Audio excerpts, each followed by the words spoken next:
and the other near 50 is spread out in the other 5 countries. But of the 5 countries, as we can see, DRC stands out. It has nearly 60%. So DRC on a standalone basis is bigger than South Sudan, Uganda, Rwanda, and Tanzania combined. So it means that we were talking about DRC. And maybe this validates what we have always told you as investors, that we anticipate by 2027, DRC will either have caught up or surpassed Kenya as a business unit.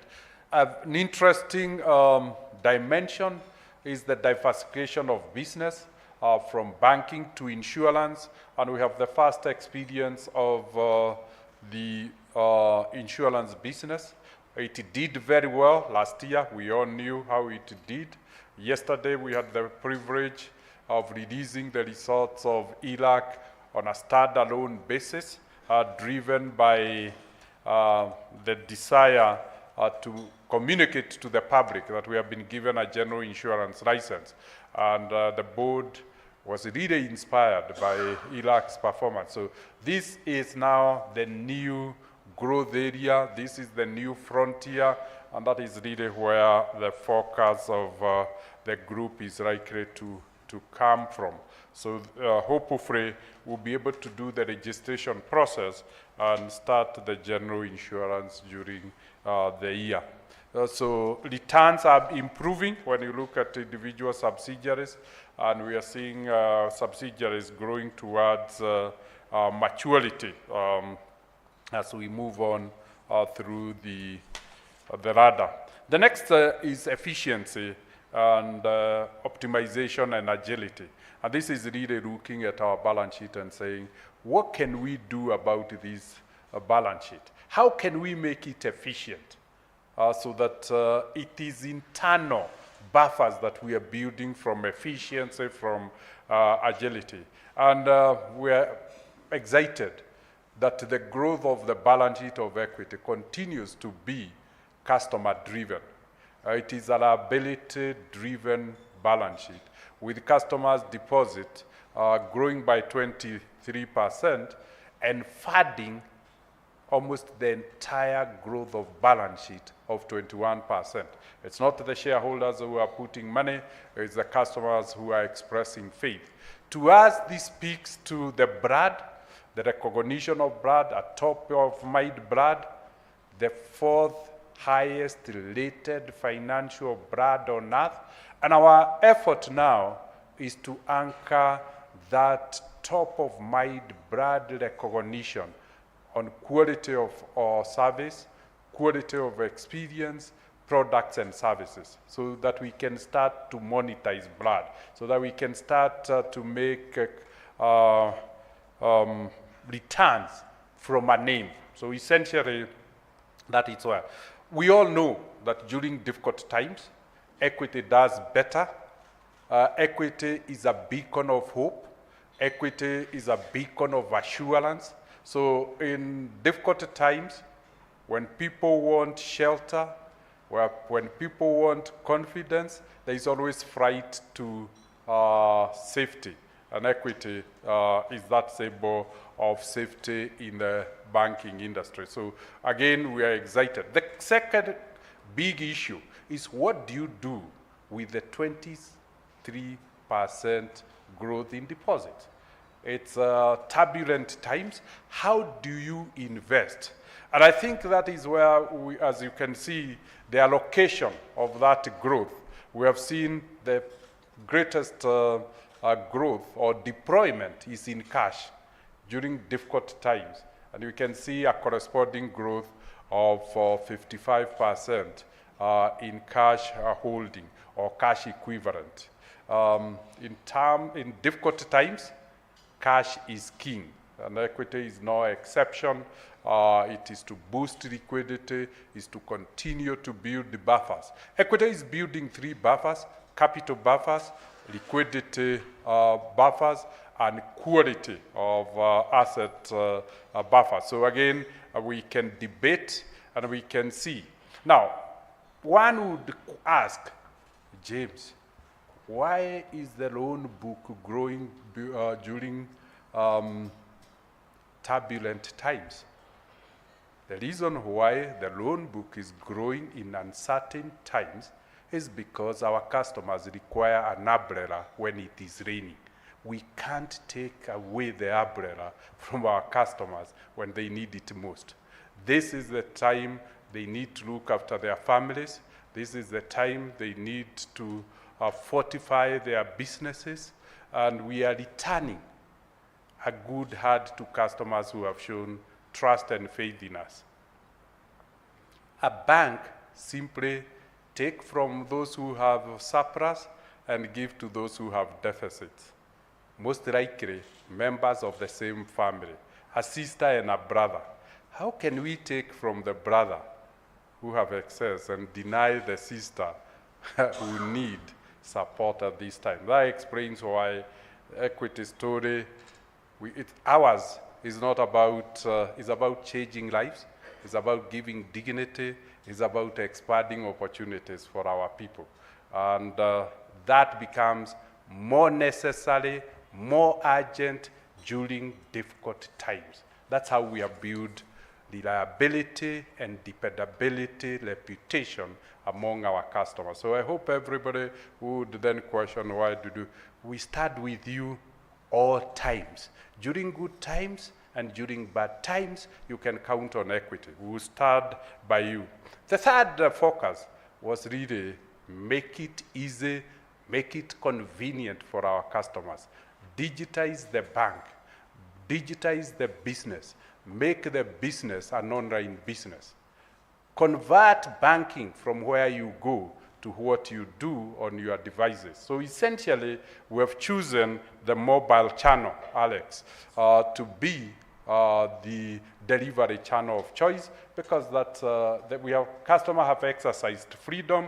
They have made it known to us that they don't want to be walking to the branches. Increasingly, we are seeing the young generation and demographics are changing very quickly. They don't want to come to the branch. They want to do their banking from their phones. And so we have given them the freedom. And we can see what has happened. But there's one item I would like to just figure it out. We can see the legacy business has grown. And our transactions to the agents and transactions to the branches have grown by 40% year on year. This marks to us the end of COVID. I think the imprisonment that all of us went through COVID, I think we have earned our freedom. So we have seen customers, while we thought behavior had changed completely, behavior has not changed completely. People still want social interactions. People still want, and that explains the jump in the legacy business. And when you look particularly here, look at the channels. This we have all the channels that we have. The fastest growth in volume is in the branch. Look at the branch. The customers have come back home. Looks like they had missed their branch managers. They seem to have missed their relationship managers, and we are welcoming them back to the branches. The next slide, maybe in the phenomenon that we are going through, Alex, the next slide, is the rise of the pay with equity. Pay with equity has become a big phenomenon. And what we have seen is our customers has now chosen cashless transaction. And we have been amazed that 72% of all our transactions are now cashless. That's the slide, Alex. Thank you very much. Look at the sharp rise. And this then really speaks to e-commerce. Equity has become a payment platform. Cash is becoming a distant second to cashless transaction. People want digital payment. It's no longer about devices. It's enable me to do what I want to do without ever touching cash. The first thing, they moved away from the branch. Now they are moving away from cash. And this can only have a significant impact: reduce the cost of running a bank. The biggest cost of running a bank is hiring cashiers to count cash, to receive cash as it comes, and to count cash as it goes out. Cash in, cash out. Cash in and cash out is dying. Customers want to transact digitally. The second biggest cost is security of that cash, from two perspectives: physical security of guards, cash in transit cost, and insurance of cash because of the high risk. Again, those are three risks that we are seeing somehow continuing to decrease significantly because of including lending. And this, we have shown you a comparison of last year and this year, and we can see mobile lending is now 87% of transactions. Essentially, even lending. It signifies the effort of the bank to digitize all products. It's not just digitizing cash. And as we said, look at it. Last year, cashless transactions were 72%. This year, cashless transactions are 82%. This is not a tailwind of COVID. This is a cultural change. It's behavior change. And I think this is not going to reverse because it's not being driven by fear. This is being driven by choice. And customers have spoken clearly, and we are glad that we had rolled out the Pay with Equity merchant infrastructure, because that's what it will be.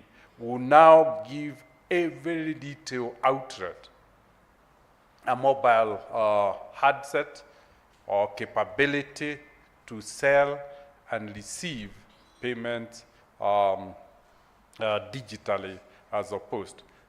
The interoperability of the universal equity POS, mobile POS, is really the competitive advantage, in the sense that to that device, you can pay from any card, you can pay from any mobile wallet, and you can pay from any bank transaction. So it accepts all payments. So we're seeing more and more of these capabilities. In summary, if we were to really talk about what we are seeing, look at the volume in remittances, very significant remittances.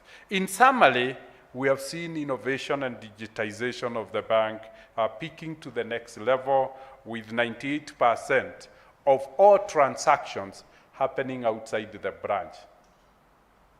You may need the branch because we have seen customers coming back to the branch, but they are coming to the branch for 2% of their transactions. The rest are happening out. 96% of all transactions are happening on third-party self-service platforms. What does that mean? That is a variable cost infrastructure.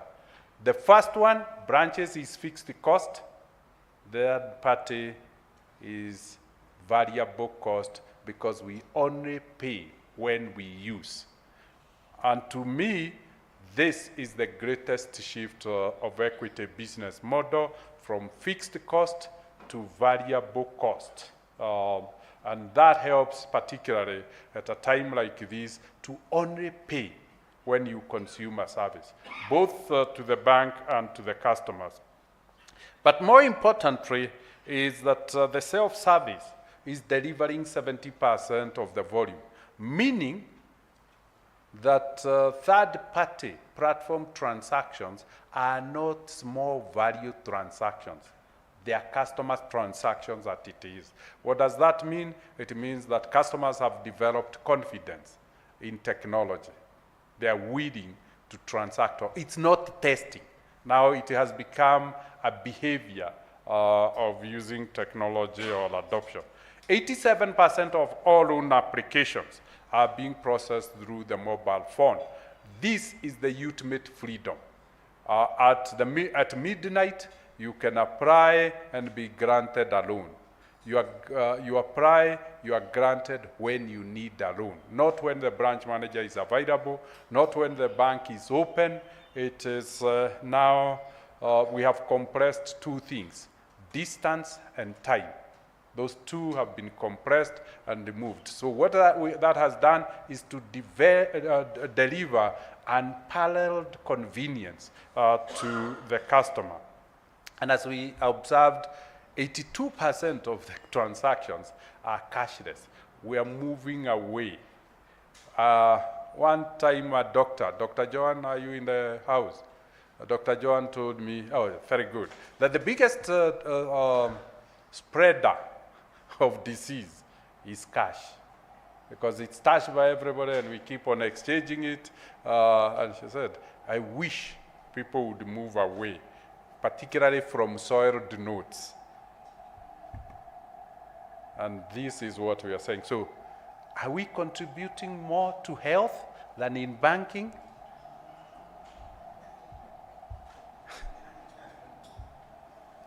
Dr. Khalil manages Equity Afia Clinic, so maybe truly there is. And we can see the growth in digital transaction, the pace of growth and digital payments, 171%. So the momentum is building, and it's building when the numbers are already, percentages are high. So what it means is that we are headed towards 50, almost 100%. And whether that has to do with the culture or it has to do with the demography, it defines the changing demography, that's it. We then lastly said we need to look at the quality of the balance sheet, the agility of the balance sheet, and we have done a very deep dive to give investors information on our loan book. Where is the loan held? Again, Kenya is now in the 50s in terms of holding. We can see 26% of our entire loan book is in DRC, and we can see why we said the DRC is bigger than the other subsidiaries put together. You can do the summation. Just one item I would like to draw attention to is the spread on sectors and segments. And that is what mitigates Equity's credit risk. It's the spread. And when we talk, because we are talking, we'll talk about NPLs, you'll see NPLs are concentrated in one or two sectors. So when you spread across all sectors, when you spread across all segments, then you have an inbuilt mitigation capability of NPL risk. And that explains why Equity's NPLs, or non-performing loans, are at 9%, while the industry is at 14%. That is really the explanation on a specific area. But like industry, we will have specific numbers in the sectors that are significantly affected by the macro shocks. The last item I want to draw on this slide is the increasing size of DRC. We saw DRC on its own has 26% of the entire loan book. That entire loan book is in dollars. And then there is syndication. Syndication will always, in the other countries, that will be in dollars. And that explains why the split in our book in terms of currency is almost 50-50. 50-50, and that has been a very strong strength to the bank. Particularly, if there are no open positions, then we, as an institution, we're able to balance off the effects of currency movement. And the second aspect of it is coverage, and as we can see, there's been a shock reducing, and we have seen our NPLs have grown by about 15 billion. that is the effect of the shock that we are going through. Specific sectors, we can count the loans that are in those sectors. But the good thing is the coverage. The NPL coverage is at 88%, and when you add the credit guarantees, it is still above 100 at 115%. And you can see the quarter to quarter. The quarter we are going through is the first quarter. A component of that, out of the 15 billion, 3 billion is the book that we said that was not an acquisition, that was supporting community when we took over the loan of Spar Bank.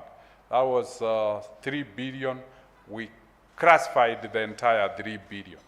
So the objective was to support the teachers, give them their deposit while we struggle with recovering the loan book. So that is the biggest driver of that shock. But as we can see, the coverage remains, next slide, Alex, remains good.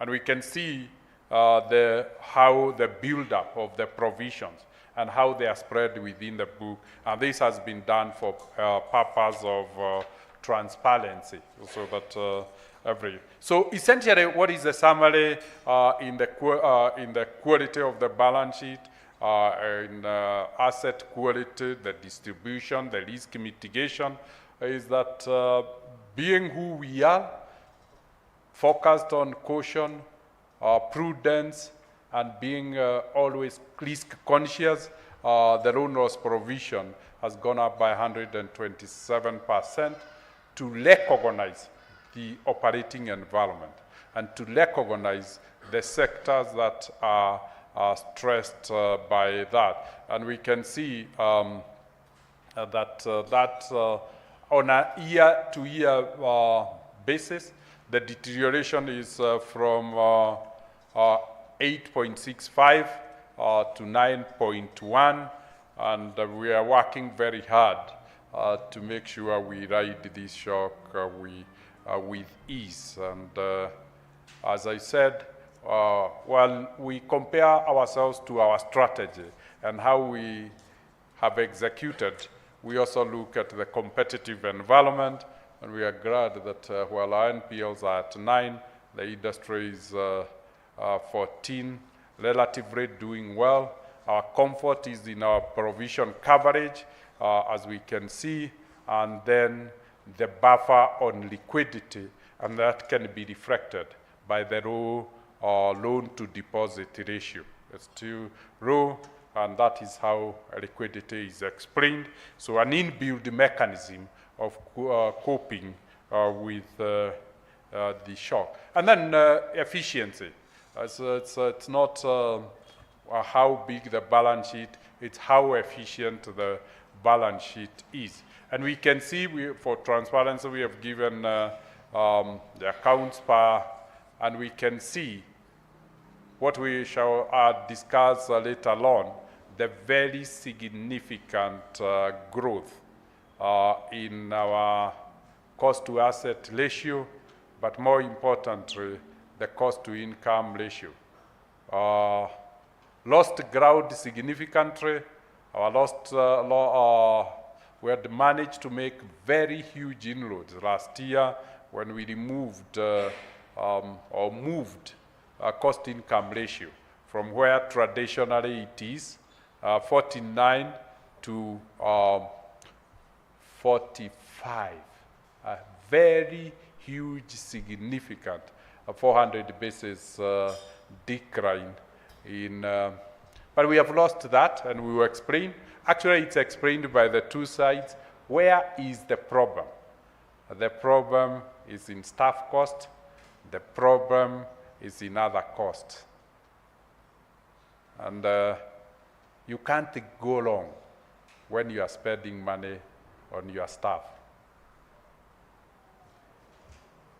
The most significant, the most important asset in this bank is its people. This cost is about having the right people in the bank, retaining the best people in terms of reward. As we saw last year, but I think for 2 years, learning, we became the largest bank in East and Central Africa by balance sheet, by profitability, and we felt that, yes, we celebrate our heroes who had brought us to this far.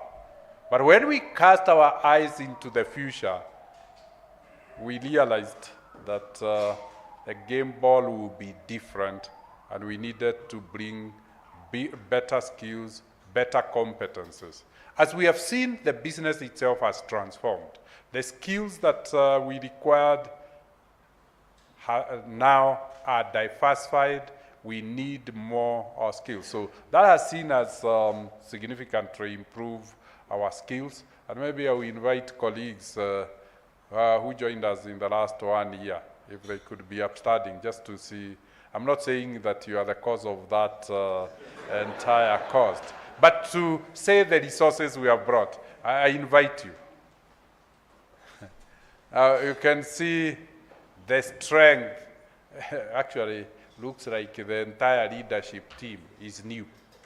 Now, that is where the 30% increase in cost is. So it is represented by new blood that has joined the bank because we needed to do this. Let me introduce one or two, is there a mic that we can give them? We can take 2 minutes. This is really a substantial growth, and it's not just in Kenya. There is nobody who has a mic to give them. Give them the mic. Yes, spread the mic. Okay, very good. We can start there. Oh, very good. Some, they know you are a big catch. Or you are contributing significantly to the cause, whichever way. I'm not contributing significantly. I'm Samuel Makome. I've been in the banking industry for 3 decades now. I've worked in many... 7 years ago, we lost Sam when he was the managing director of Equity Tanzania. It was a huge regret. We lost it to our respectable competition. But Sam, who has been the managing director of then the largest bank in the region, regional chief operating officer, he's back home. So we welcome him back home. And, Okay. I'm René Kalonji. I joined about 45 days ago, coming from JP Morgan Chase in the United States. And I have 23 years of experience in banking in North America. Now, René came, he was the group director of what? Global head of technology service delivery for the Global Private Bank. Those who know what we have struggled a lot with is technology. The largest bank in Northern America, not in America, in Northern America, is JP Morgan. And we said, if this is the man who built and managed the system, why doesn't he come and manage the system? What are we saying? We have recognized customers are not depending on the time the branches are open. They are depending on stability and availability of our systems. We have to invest in stabilizing the system and make sure they are available. So you could imagine Equity taking the challenge of paying the global head of systems for JP Morgan. You can understand 30% cost where it is going. But if we can have our systems as stable as they could be, then so be it. Thank you, sir. My name is Ignatius Chicha, joined Equity 45 days ago, and I'm the Group Director Treasury. He has only taken for 1 month alone, so that cost can still go up. Shisha was the regional treasurer of Citibank. It looks like American banks are donating, and we are very grateful to the Americans because that's a responsibility of big. So we realized that the times we are going through, the skills we needed most was market knowledge It was about macroeconomics. It's about treasury management. So we said, don't come and make money. Come and ensure we don't lose money. So he's managing the treasury risks. And having managed the treasury risk for Citibank for the entire region, we felt he could manage the same countries that he was managing the risk for, and we all know the discipline of American banks. Good morning. My name is Yvonne Muhango. I joined as the group economist about 3 months ago. I was previously at Renaissance Capital. Now, that was Renaissance Capital, one of the global investment bank, head of research and African economist. And we, as you can see, the skills there is all about economy, understanding the economy, understanding shock, so that we can. Of course, there is a price to be paid for these skills. You are feeling like you are left out, okay? You can talk about your contribution to the growth in cost. Good morning, everyone. I am Gertrude Karugaba, Group Chief Legal Officer.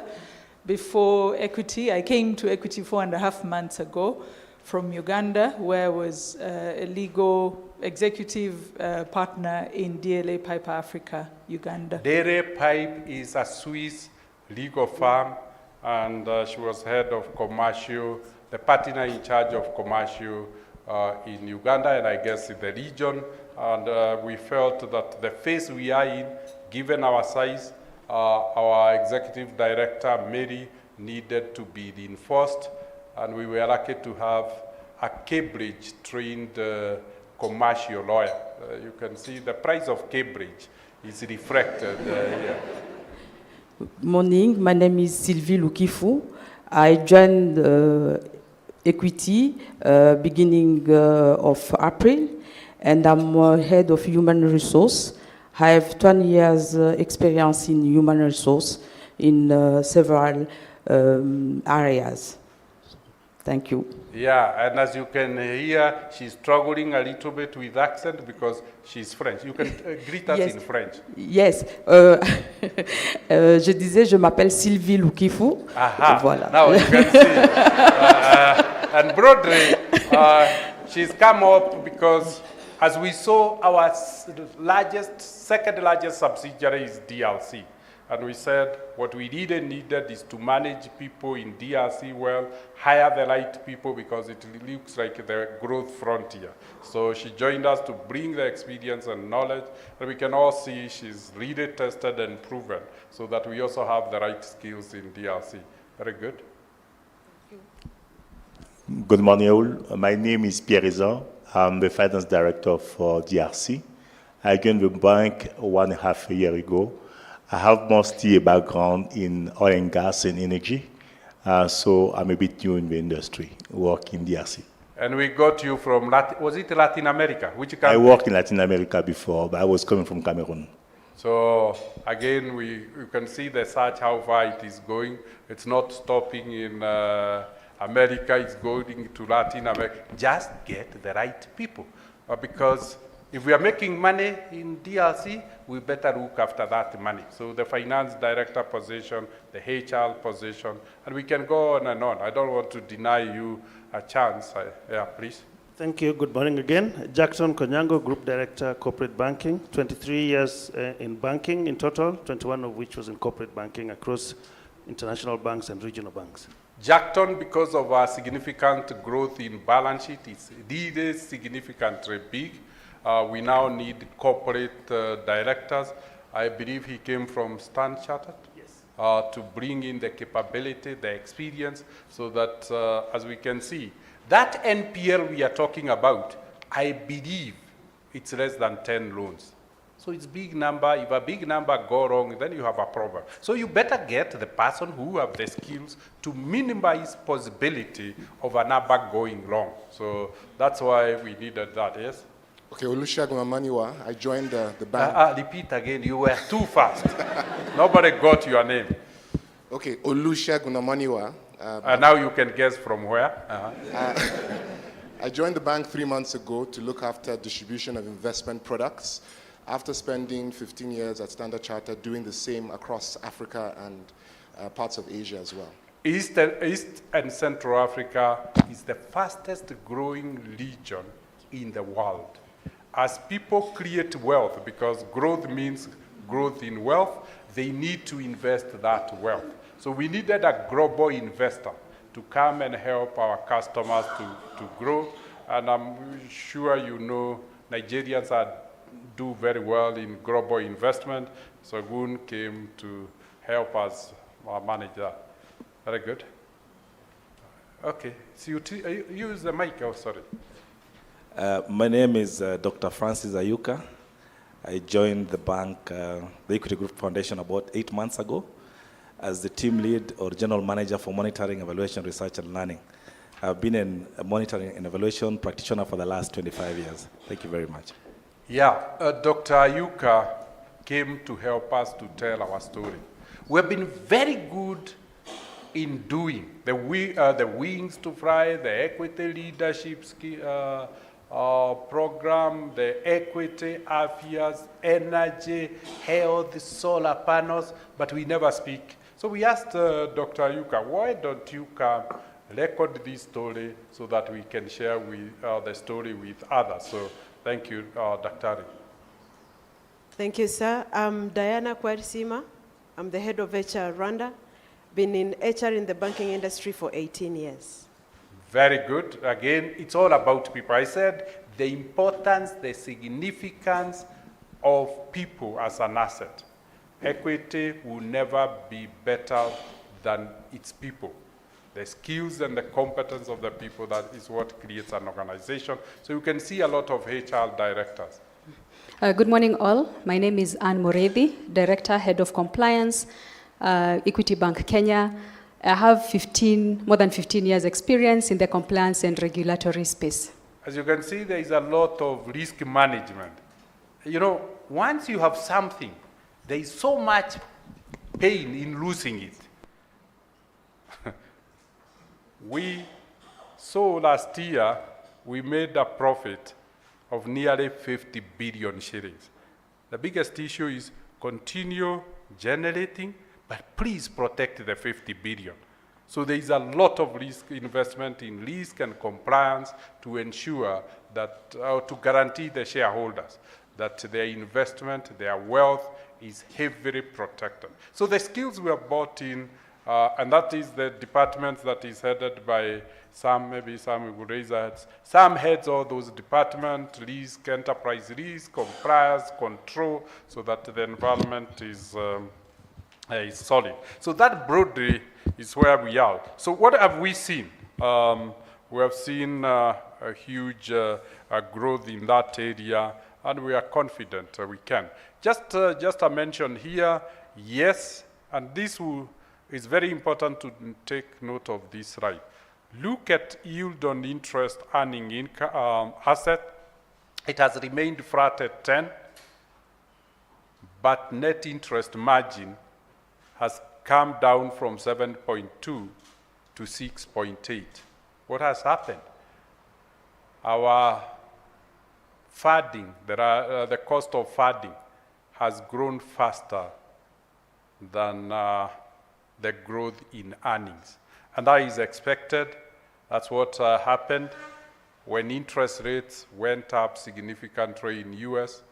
All our long-term debts repriced, and repriced much faster and quicker, significantly, and we hope this shock will not remain for long so that can start unwinding. And so you'll see when it comes to the P&L or the profit and loss, the interest income will be growing much slower than the interest expense. This is simply how it is explained because deposit. Because of scarcity of deposit, people are willing to pay a higher price.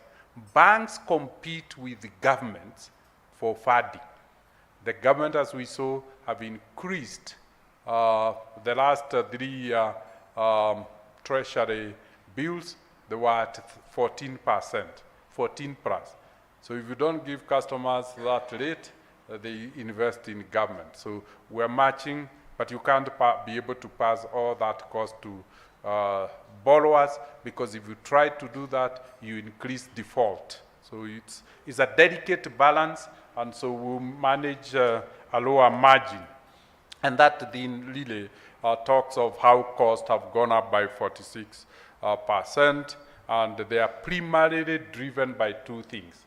Provisions, which we said was to create buffers, cost of staff, we see where the money is going. Cost of staff went up by 33%, and operating expenses, which we saw went up by 42%, the cost of managing. So broadly, that is what we are dealing with as an organization, and we'll continue to strengthen the optimization of the bank. So, and we can see the yields, we can see the social impact work in the next slide, huge effort to continue to solidify and consolidate our trust and social capital. And we saw the power of social capital. Customers pay us back with that trust of depositing with us, consolidating their deposits with that. So the shared prosperity model, as we can see, are huge efforts we have seen. We now have 81 equity Afia clinics. If they have not grown beyond 81, they keep on adding every day. 82. They are now 82. I can't catch up with this. We are deploying the doctors we sponsored to university did medicine, and we are saying, come and solve society's problem of health. We'll fund you. We have invested heavily in energy, climate change. We have now planted 24 million trees, if I'm not mistaken. But the greatest pride for me is that when the country is going through this very difficult time, we have 40,000, I say it again, 40,000 kids between Form 1 and Form 4 in school today, courtesy of our Wings to Fly program, taking pain away from orphans and parents who could not be able to take. So that is, I take pride that the safety nets we are delivering to 5.2 million households and supporting them. I take pride that we are converting peasant farmers into agribusinesses. The micro and small businesses, we are capacitating them through training, and they are becoming what we have. And all these efforts add up with a balance sheet, a statement of our assets and our liabilities. And when you look at the balance sheet, the biggest growth, as we said, is growth in deposits. Our balance sheet of 1.537.7 trillion, call it a 1.54 trillion, is heavily funded by customer, whose trust is reflected by the growth of 23% in deposit or in funding. So we have 1.112 trillion of customer deposits, and that's what we have given back to the community in form of loans, 21% growth in loan book, despite the difficult macroeconomic environment. So as we can see, deposits growing faster, so they will be much more expensive. Just one more line I would like to draw your attention to is borrowed funds. If you look at borrowed funds, they're in dollars, and they were LIBOR plus. Now LIBOR moved from 0.35 when we borrowed, and it's now 5.5. What rate did we borrow at? We borrowed at an average of 2.7% to 3.5%. What are we paying now? Between 8 and 9. 3 times on 160 billion Kenya shillings. So when we come to the profit and loss, you see that difference. And if you look at it, interest income, 21%. It corresponds with the growth in loans. So there's no problem about interest income. It's a direct correlation. Loans grow by 21%, interest grow by 21%. But look at interest expense. Grows by 47% because of repricing of the loans that we had borrowed globally, which we used to pay 3%, but we are now paying 9%. And that is where interest expense grows by 47%. The good thing, we believe we have now maxed. We have reached, because the US has indicated that it will pause. So we hope it will pause. That will stop growing faster, and hopefully net interest income will start to improve. So after really earning 21%, you lose most of it to interest expense, and you're only left with 12%. Non-funded, we said why it is growing and growing steadily. Then we said the cost, loan loss provision, we talked about it. We talked about staff cost and other operating cost, and which grew at 46% against total income growing at 28%. And so we get profit before tax growing at 10%, reaching 16.9 billion shillings, up from 15.3. And after paying tax, profit after tax grows at 8%, 12.8 billion shillings, up from 11.9. So that is the picture that we have. Earnings per share are growing by 7%, so still solid. So that's how we have performed. Outlook for the future, we still are confident because of the way we have built our balance sheet, the stability of the balance sheet. We see our loan book. As we had said, we had targeted 25% to 30%. We're at 21%. Deposits, we had targeted 20 to 25. We are at 23. Net interest margin, that is where the challenge is. Interest expense growing faster than interest income, or cost of deposit growing faster than what we are earning on loans. That is the only number that is of concern. Very little we can do. Is a microeconomic shock. We are at the height of the storm. We know the storm will start easing, and that number will correct. Non-funded, we were targeting between 40 and 43. We're at 45. The quality of earnings have changed. Cost-income ratio, we are targeting up to 45. We saw we have slipped. We know why we have slipped, and we'll be able to return on equity. We were focusing 25 to 30. We are mid of that target, 27.7, and return on assets, we were targeting 3.6 to 4, or 0.3, we are 3.5. Cost of risk, we were targeting 1 to 1.5, we are at 1.9. We can adjust by 0.6 because of translation effect of currencies, so we are not worried about our cost of risk. We are targeting 7 to 7.9 NPLs. We are at 9.1. So broadly, we are in a safe space, a stable space. We could assure the investors that now that the storm is almost starting to ease, we are solid, and we can see our subsidiaries. They are up to what we had targeted them. They have exceeded our expectations in terms of profitability. So broadly, that's the picture, a picture that we are very proud of, that we could be able to pull that growth of 21% of the entire balance sheet during very difficult times, and still increase the profitability of the bank by 8% after tax, while having built provision buffers, looked at capital and liquidity. And holding liquidity is very expensive, but it's safer than liquidity, so essentially that's what. So we see going forward, we are very, very well positioned because 17% of our total assets are in cash. Cash is king, and as soon as the opportunities are we're able to deploy.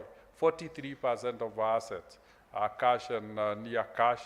88% of our loan book is fully provided for, and we have a low loan-to-deposit ratio. We have very strong liquidity, as we have said. 43% is cash and near cash, and our capital buffers are at almost an all-time high.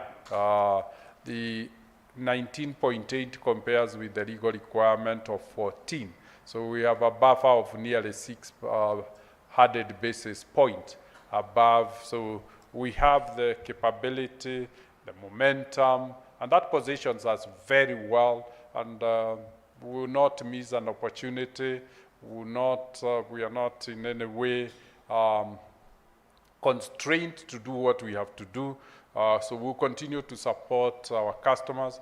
We'll continue to give our people dignity. We'll continue to change lives. We'll continue to empower our people. We'll continue to expand opportunities for our people so we can have a more peaceful society. And we'll continue with our shared prosperity model of what we can't do with the bank, we'll do through our social agent. I thank you most sincerely for the patience, and now I will invite you for questions. I have my colleagues with me, so we'll take the questions. And I want to invite those who have questions, if you can raise your hand, you'll be given a mic. Those who are following us online, you can tweet or send your question, and we will answer it. Thank you very much.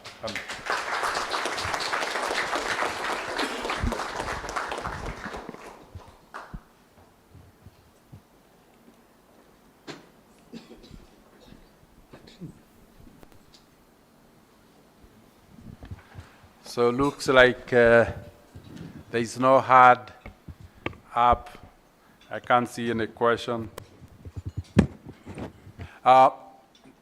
But those following us, I can see one. The question is by Ronaldo de Souza, and the question, Mary, is yours. What was the impact of the implementation of risk-based pricing on both loan yields and interest income? What is the increase in your average lending rates?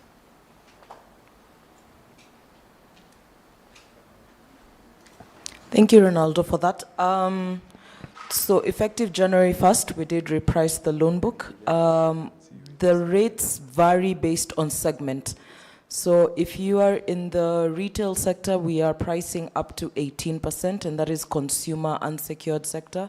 If you're in the corporate segment, we're pricing up to 15%. For the SME segment, we are pricing up to 18%. Yes, that is the range in which our book falls in. Now, there are certain loans that we were not permitted to reprice based on the law. Any loan that was issued pre-2018 is exempted from any repricing, and therefore we do have to cushion that book out. And then there's also the consumer segment that is based on payroll lending that we also cannot reprice based on affordability of customers. That leaves us with 60% of the book that we are then repricing, and you do see that in the yield. You've seen a tick up in the yield on interest assets to 10.5%, I believe it is. So that is a result of that repricing, and that will come through more as we pick up more income. What you're seeing now is only the 3-month effect. This will accumulate as we go through the year. Maybe just to emphasize on what Mary did, the price of freedom is responsibility. We had to exercise the freedom of risk-based pricing very, very cautiously. If there are people who have been affected by this microeconomic shock, it is the employed people. because they are squeezed on both sides. And because of inflation, everything they buy has gone up, salary has not gone up. So essentially we decided all payroll-based loans, which are 23% of our entire loan book, will not reprice, will allow people to pay at the rates they took the loan for the entire period of the loan. And really the strength of a person is known by their ability to manage their greed. So Equity managed its greed. It was not going to go there. It was not going to make life difficult for employed people. The second one was comply with the law. The law that lifted interest capping proposed that anybody who had taken a loan by then should be given an opportunity to pay their loan at the rate they took through until completion, and those two are removed. Even when we got reprieve by lifting of interest capping and being given approval to price our risk, our loans by risk, we were cautious of the environment. So we were not aggressive in increasing interest rates. So we have maintained moderate interest rates that customers can be able to pay, because we don't want to invite default because of an unaffordability. The second question comes from Steve. It's on Facebook. With the growth loan in DRC, Celesta, you should be happy to hear this. Equity BCDC, does it mean that Equity Bank Kenya is at risk of becoming smaller than DRC? I think it's deliberate and intentional to reduce the size of Kenya. We decided to do two things. One, diversify our business. Our business had become significantly big. By last year, we were the largest company in East and Central Africa in terms of balance sheet, in terms of asset, the largest bank in everything, profitability, and we felt that we had put significantly majority of our eggs in one basket, the Kenya basket. And we said, why don't we spread our eggs in 6 baskets? It's risk management in Kenya, in Uganda, in Rwanda, and then in DRC. And so Kenya is not at risk. Kenya is, we are reducing Kenya's contribution strategically. And DRC seems to be the one that has helped us to balance. Are we becoming a DRC bank? No, we have presence and business in DRC. And so we are very lucky that it's now a bigger balance sheet contributed by Kenya, South Sudan, Rwanda, Uganda, Tanzania, DRC. We have diversified our risk. The objective was to diversify our risk. The objective of going into insurance is to diversify our risk from banking and to really support our customers to mitigate the risk. So it's in line with the strategy, but DRC has potential of becoming bigger than Kenya. At the current trend, that can happen by 2027. That's when we anticipate or project. But things might have happened. Kenya seems to be making great progress. Again, Kenya might reinvent itself and start again all over again growing. Uganda can grow significantly. Rwanda can grow significantly. We believe Tanzania will grow significantly. And as we grow, we may also ask ourselves, are there other opportunities? Insurance, there is a talk in the bank, David, that insurance business might be bigger than banking business by 2030. Ajara, where are you?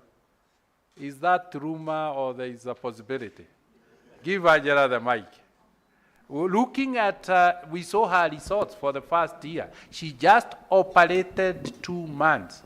And in the life insurance companies, there are 27 insurance companies, 25 insurance companies. She was ranked 11th largest insurance company and 6th most profitable insurance company. Ajara, very good. Talk a little bit about insurance business and how it's likely to diversify.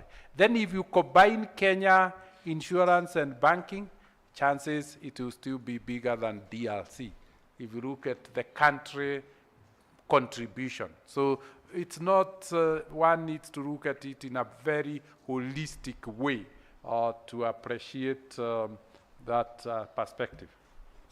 Thank you, Dr. James, and good morning, colleagues. Last year when we started our insurance journey, we talked about the intention to bridge the gap in terms of protection for our customers. The bank has done a really good job in terms of creating wealth using credit, but we needed to go a step further and protect our customers' lives, their health, as well as their wealth.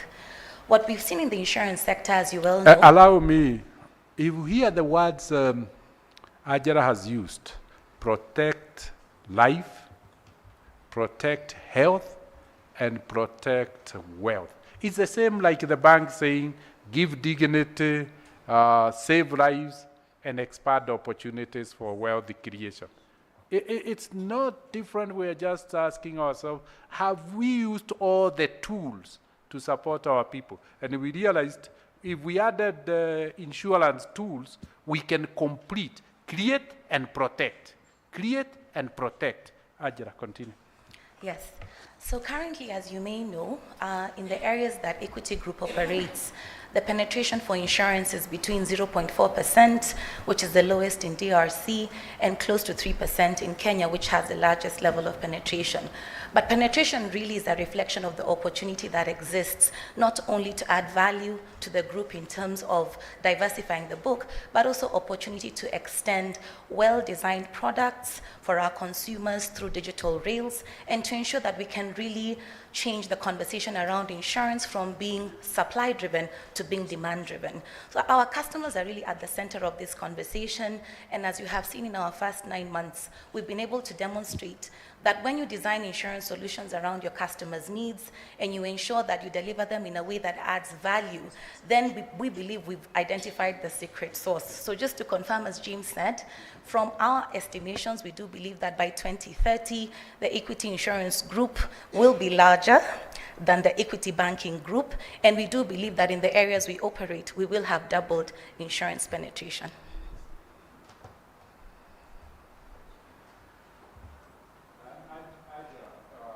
Yesterday we saw the board of Equity Bank go public, that it has got no objection to start general insurance.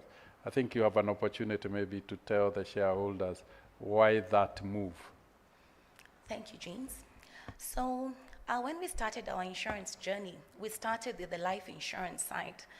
And the life insurance side was important because the numbers indicated that over 40% of the defaults of bank loans were driven by either poor health, incidences, or death. So really the driver was adding value to the customers. Now with our life assurance license, we've been able to distribute life insurance products which protect your life, and also we've acquired licenses around pension solutions, which is long-term savings. But as you look at this, members will realize that the focus of that was only on health, while really when you look at the level of exposure you have as an individual or as a member of Equity, it's not only on life, it also extends to your health as well as your wealth, which means that currently without the general insurance license only dealing in life, our ability to fully protect the lives of our members is limited. So the board approved us to pursue general insurance license, and the Insurance Regulatory Authority on 8th of May issued us with a no objection to set up this business. And what it means is we can now go the full mile to extend solutions that go into health, and that of course extends in partnership with Equity Afia that has already cut its teeth and shown its mark in terms of adding value to the community, but it also means that we can go ahead and protect wealth. The reason why we're talking about insurance is we've realized that as a community we are all technically one incident away from bankruptcy. So it's not good enough to talk about wealth creation if Equity Group doesn't go the extra mile to say, once you've created that wealth using the banking licenses or using the wealth management licenses, that we do really need to ensure for your long-term sustainability and comfort and success that we can protect the wealth that you've created, we can protect your health, and we can also protect your life. So our work with the General Insurance License, Dr. James, is to ensure that we can complete the circle of protection for our customers, and we believe at 18 million customers, we have a chance of securing the entire society. Thank you very much. Shareholders, analysts, investors, and for the media, 40% of loan default occurs when the borrower has a health incident, either his health or health of a family member. And then all resources are devoted to really removing the pain of ill health. And we realized the best way then we could deal with this is to provide our customers with quality, affordable health. And that is how we created the Equity Afya franchise, so that the students who we had sponsored under the Wings to Fly Equity Leadership Program to do university education, we have 1,800 doctors. We have asked them to come back and serve society. So we registered a franchise for them. We created a credit facility enough to set the clinics for them. We train them on entrepreneurship. To date, we have 82 Equity Afya clinics.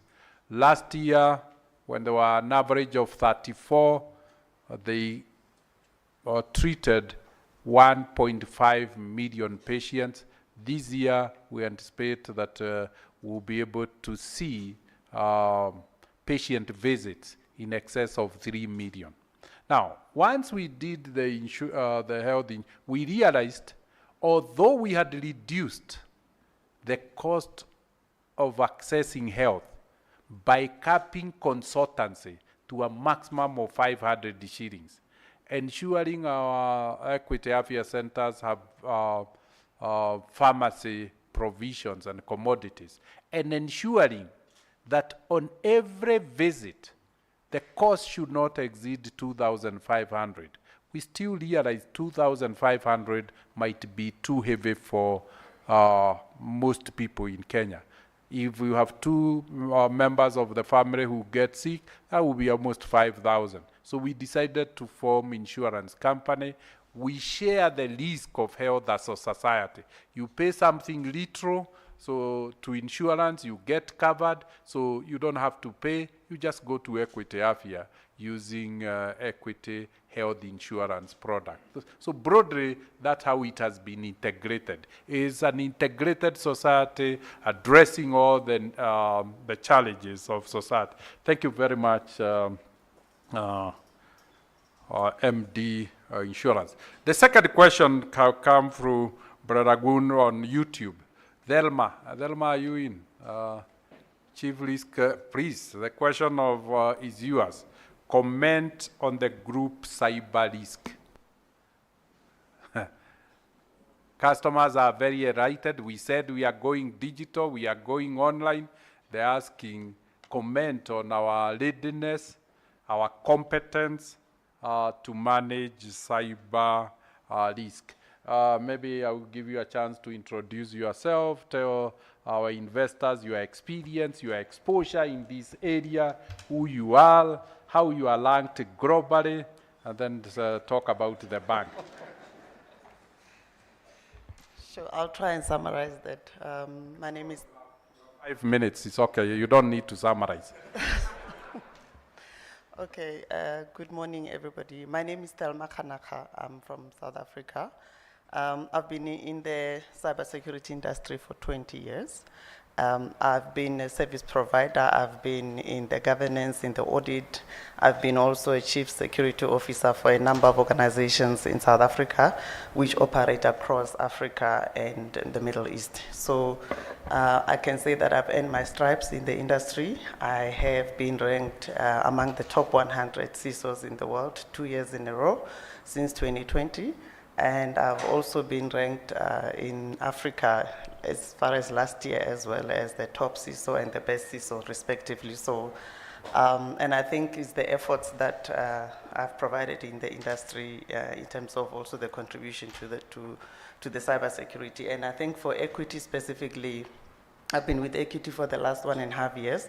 And, you know, one of the key things that I appreciated about equity and I appreciate today is that they take security of our customer deposits very seriously and customer investments. So we've been working with management to, you know, to put together a very robust cybersecurity program that we call Aspire. And we are in the middle of the implementation of that program, as well as also we've built a global cybersecurity team as well from the different areas, from South Africa, from Nigeria, from Qatar, from different environments, where we've built this robust team with very, very good experience. So we can assure the investors that as a bank, and as myself and the team and the rest of the colleagues, we take security very serious, and we continue to make sure that we control and safeguard our customer investments and money. Maybe this is just to confirm that before coming, you are in charge of IT risk, systems risk for the largest telecom in Africa? Yes. For their entire world operations? So before I came to Equity, I was with MTN South Africa, looking after operations in Africa and Middle East, and also ran Merchant Bank as part of the FirstRand Group, operating also in Nigeria, London, India, Mauritius. Before then, also South African Revenue Services. I've been with ABSA as well. I've been with KPMG, heading up their cybersecurity practice for the Northern region in Gauteng, as well as in the Durban. So yeah, it's been... It is not just skill, it's experience and depth. And that's what we said, we have invested significantly. Thank you very much, Thelma. Maybe our Chief Risk, Enterprise Chief Risk Officer, maybe you could broadly, in 5 minutes, talk about the entire risk management framework. You can take the microphone there so that broadly we can give a feel of how risk is managed, the lines of defense that we have in the organization. Thank you, James. So in 2022, the board approved a new enterprise risk management framework. What the risk management framework does is speak to how we manage risk in Equity Group. The risk management framework identified 16 principal risk types. These are the major risk types inherent in the Africa Recovery and Resilience Plan. They include strategy.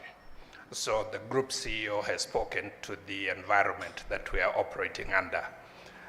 Very challenging macroeconomic and geopolitical environment. And therefore that has an impact on now how we navigate and implement our strategy. They include credit, they include capital and liquidity, they include climate risk, ESG, they include insurance, and also a number of non-financial risks such as technology, cybersecurity, operational risk, fraud, compliance, financial crime, and so on and so forth. So a total of 16 principal risk types. Following approval of the framework, the group board gave us the green light to hire people to be responsible for leading the implementation of this framework. And so we hired a number of people from different parts of the world. Our ESG climate risk head reported this morning. She's a very experienced resource, has worked in Europe, in France, In North Africa, she's Egyptian. She's currently undergoing induction training, so not here with us. Our head of market risk and country risk was recruited from ABSA, spent a number of years initially with Barclays, subsequently converted to ABSA. Our head of financial crime, conduct and compliance risk is Nigerian. He was with HSBC and subsequently with Standard Chartered in very senior roles. Our head of model risk is Indian. He spent many years doing models development and model validation in various North American banks, and then moved back to India, where he spent a number of years working for HSBC. He's responsible for validating all of the models and scorecards that we have deployed. Our head of operational risk was with ABSA in a senior internal audit position. Our head of fraud risk is South African. He spent time with a number of South African institutions, including SAP, including ABSA, at Standard Bank rather. Our head of technology, information and cybersecurity risk, so the CISRO, Chief Information Security Risk Officer, as opposed to Thelma, our CISO. Michael joined us from West Africa. He's Ghanaian.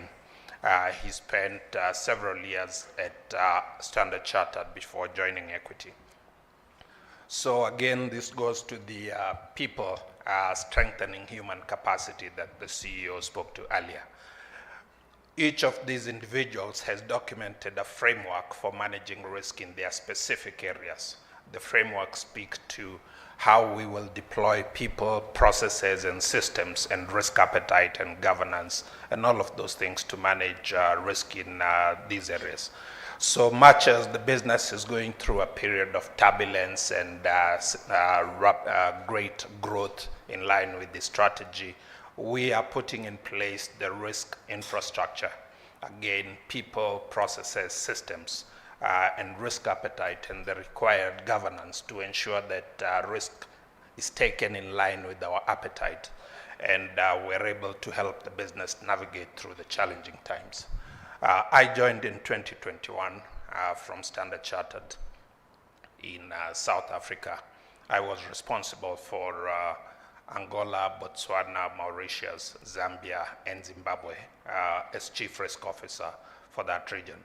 Prior to that, I was in Bangladesh with Standard Chartered, again as Chief Risk Officer. Prior to that, I was Credit Officer with Standard Chartered in East Africa, and prior to that with Barclays in Dubai as Credit Head for the Wholesale Bank, responsible for all of Africa, Barclays operations, except South Africa.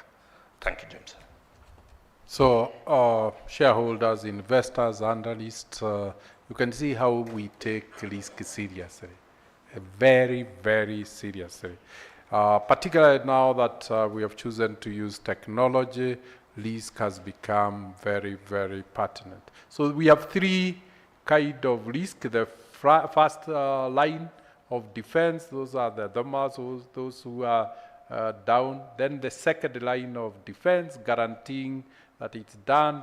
And a third line of defense, those who know our long-serving executive director, Mary, is in charge of governance, such that regulatory compliance, complying with the law, decision-making structures, board structures. So it's a lot of oversight just to ensure that we manage risks appropriately. I have a question, so let me really thank Lagoon for really asking that question that has given us a huge exposure. The new great area of focus is sustainability. Delma, are you in the room? Leshma. Sorry, Leshma, maybe, what is sustainability risk? And a little bit of introduction. So good morning, everyone. I'm Reshma Shah. I'm the Group Director in charge of sustainability. Sam talked about the second line. I cover the first line of defense. which is looking after our risk management as well as looking at our sustainable finance in terms of key opportunities in terms of increasing impact when it comes to sustainability. So what is sustainability? Sustainability is really about what we do today without compromising the future. That is about the So we are not guaranteeing only today, we are saying this is a heritage in society. Equity, we should use it as a generation, pass it to the next generation, who we hope will pass it to our grandchildren. We shouldn't be building and watching what we have built come down. We should build with a mind that we are just trustees to hold for the next generation, so that shareholders can take comfort that even at old age, dividend will continue to flow. So I'm glad to see the shareholders seated there. That is what she is assuring you. So Leshma, a little bit of your self-introduction, and then broadly, what are you doing, particularly with our clients? Okay. So in terms of background, myself, I've got over 20 years experience, primarily started out my career in the UK, working with a number of clients on transactions, M&A, audit, finance, tax, and then moving into strategy and risk management, which brought me onto sustainability. So over the last 10 years, I've been working primarily with international companies, working from large infrastructure, extractives, all the way to small SMEs in terms of how we can integrate sustainability into their businesses. I've also worked with a number of private equity firms. And that is very important, because the risk of equity is the risk of our customers. We are an aggregator. So if our customers are not managing their risk of sustainability, then our future is compromised. That's why we work with our customers to make their businesses, to make their initiatives sustainable and their investments sustainable, so that they will be with us for a lifetime. So it's really looking at the opportunity of working with customers for a lifetime. It's good to acquire a new customer, but it's better to retain the old customer. It's the same with the shareholders. Retain the shareholders who have brought you this far. If you need more shareholders, you can add. But really remembering where you have come from, who you have come with, and who you have worked with, it's a sign of gratitude, and it's a sign of appreciation. Yes, Leshma? Yeah, so I'll talk a bit about some of my sustainability experience. Why is it important to us at Equity, and what are we doing with our clients? You'll see the linkage throughout on that. So I've worked on, obviously everyone thinks of environments. I've done a lot of the environmental and social impact assessments. I've worked on social performance, which is all around community, so frontline community and engaging with them, especially on fragile states. I've worked on local content, which is about developing local businesses and helping them grow from Leshma is very, very passionate. She can talk, or she can deny me the chance of continuing with the investor. Just one last question. Okay. Which advisory boards and which thought leadership association are you a member, and in which areas are we informing and shaping global thinking? Okay, so one of the key ones that we're with the United Nations Global Compact Africa Business Leaders Coalition, of which Dr. James Wang is the co-chair, and I work very closely with him. This is the leading CEOs of Africa and how they're driving sustainability across the board. I also work with a Washington-based NGO called Resolve, which is around critical resources and mining. I also sit in an advisory board with the Kenya shipyards. I work very closely with the UN. I've sat on a number of panels with the IFC, including UNDP and a number of other organizations that I work with quite closely. What are we doing? We are primarily helping our clients manage their sustainability risk, but beyond that, how they can use sustainability to really build their businesses, whether that's energy that they need to grow their businesses, whether that's operating efficiency to reduce their costs, or whether that's an opportunity for them to open up new markets, supply chains, etc. Thank you very much, Reshma. Now, thank you very much. Shareholders, as you can see, the quality of our leadership team. An organization can never be better than its people. Right people make the right decisions. Right decision leads to the right outcomes. None of those leaders I've called knew there could be a question for them, yet they can be. Brent, there is a question on capital allocation. So maybe you could take a podium and say, what is the criteria of capital allocation as you diversify and as you expand?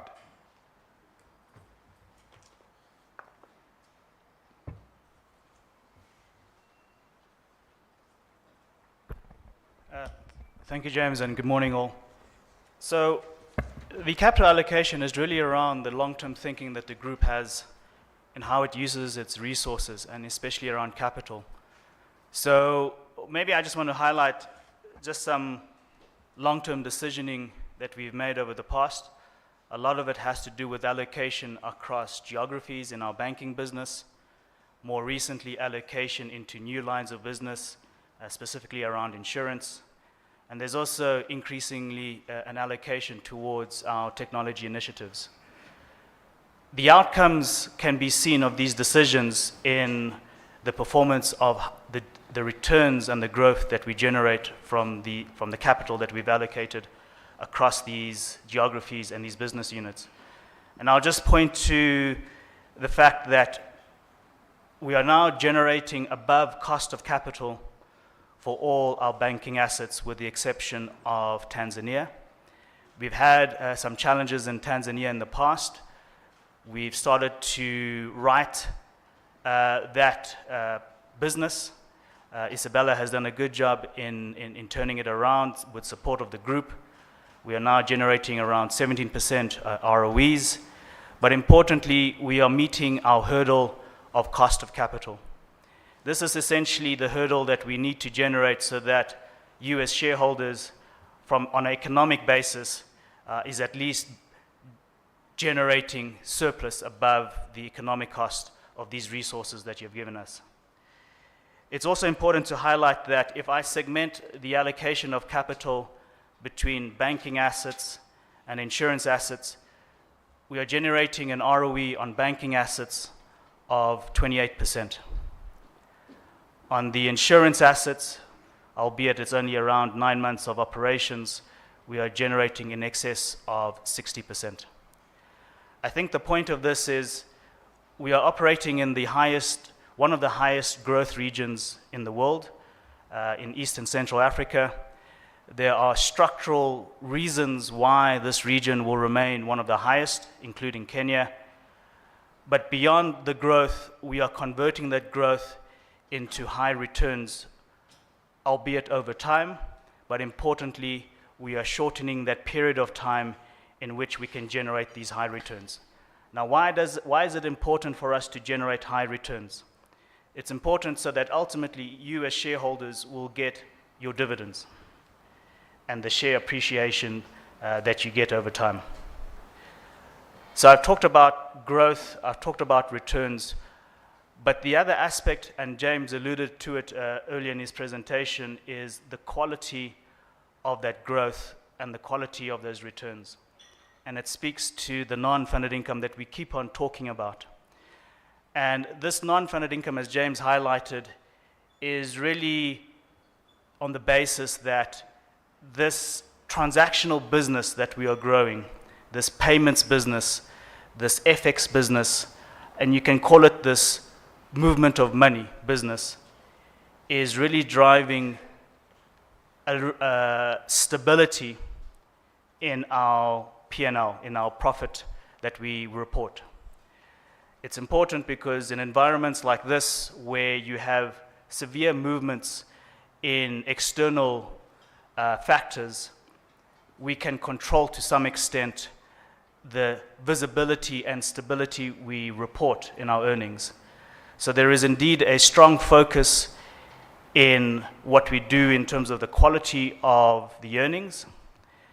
Yes, there is an element where our costs have started to pick up, but that is on the basis that we want to continue running what is a more diversified continuing to be a fast-growing business, that costs that you are seeing is to ensure that this continued growth, this continued generation of high returns across subsidiaries, both geographically and across business lines, continues. So it's a level of investment that we will need to make to continue generating this growth and these returns. So I think it's important that it's not just to assess management and the board, and especially management that are executing, and hopefully what we've displayed over the past presentations in terms of the management that we've been putting in place, given this growing, more diversified business. Hopefully we've shown the management decisions we are making is not just for one quarter or for the next. These are decisions that are going to position the business over the medium to long term. And again, the decisions we are making around the foundation and setting up clinics, it all forms part of this bigger, ambitious plan that we have called the Africa Recovery and Resilience Plan. And ultimately, what we are looking to do is to help and play our role in transforming Africa. And it starts with the household. We do clinics. Ultimately, the bigger picture around the clinics is to drive productivity gains at the household. Phyllis, I hope Brent has been able to articulate adequately on capital allocation. Thank you, Brent.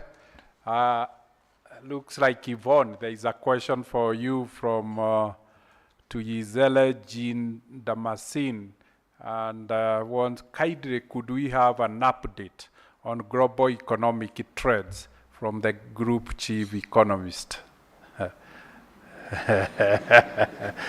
I will not shield anybody. All right, good morning and thank you for the question. Okay, so in the global economic front, I think the most recent news we're getting from the major central banks is that the US Federal Reserve may be pausing in terms of its interest rate hikes. So just to provide some context, we've seen the sharpest increase in interest rates out of the US over the past 18 months, climbing from as low as close to 0 to around 5% today. So I think what's encouraging, particularly from our part of the world where we are in terms of frontier markets and emerging markets, is that we are approaching what appears to be a peak. The challenge, though, is that inflation does remain rather sticky.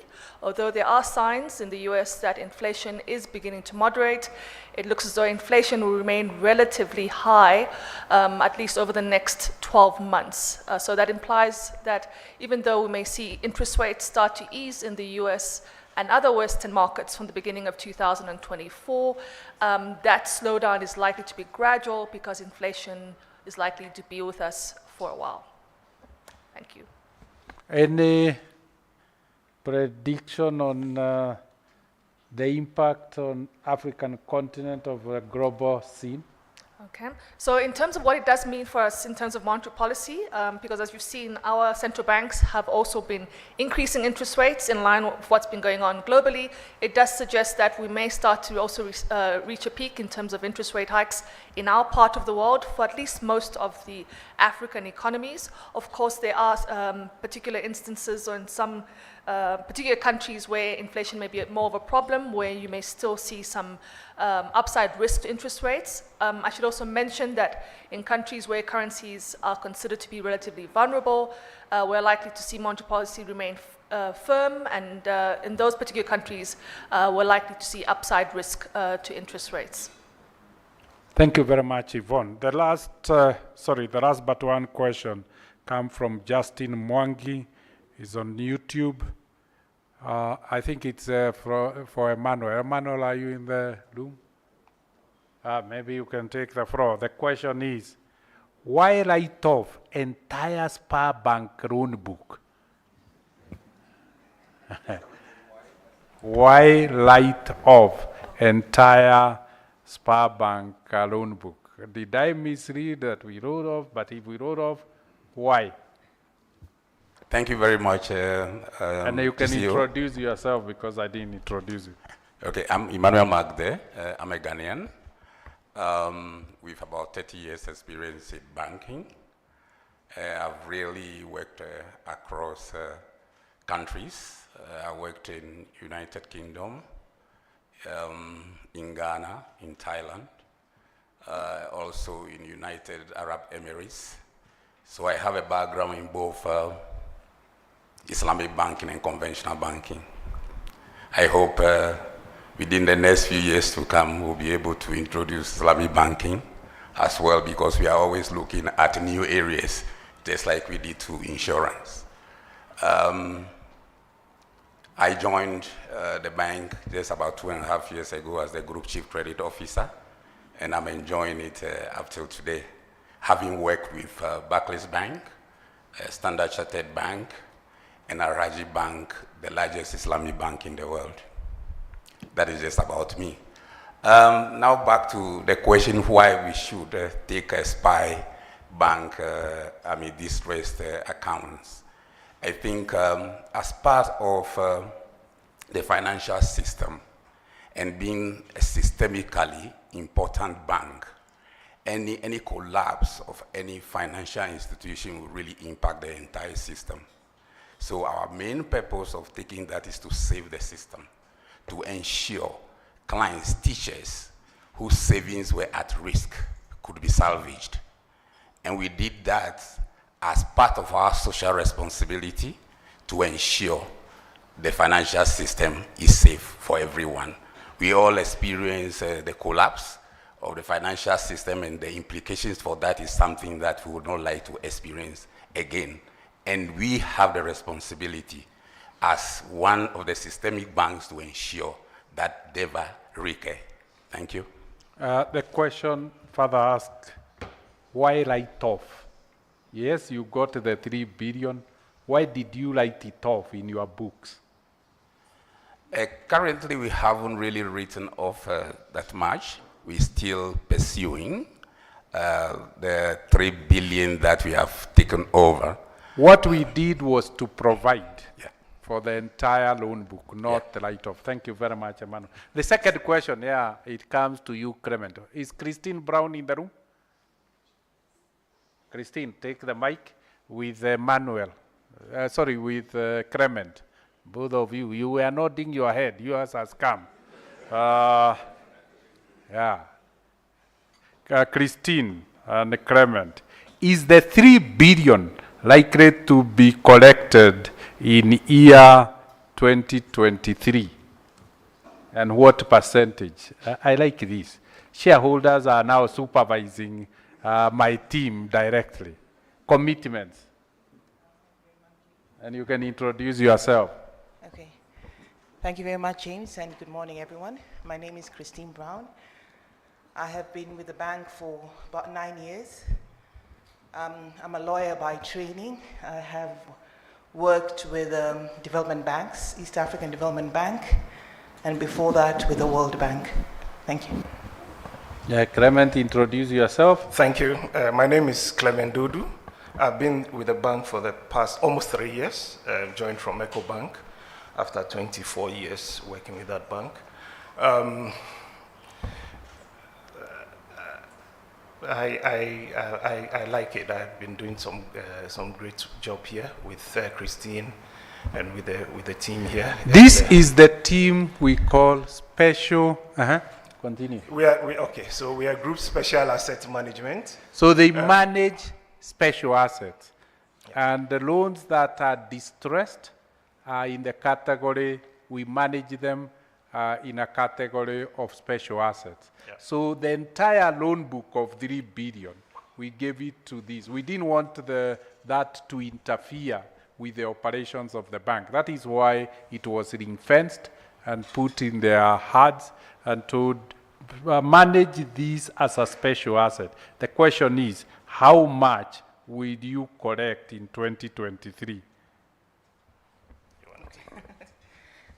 And when you do a deep dive, Justin Mwangi would also like to know what led to those NPLs while in Spar Bank.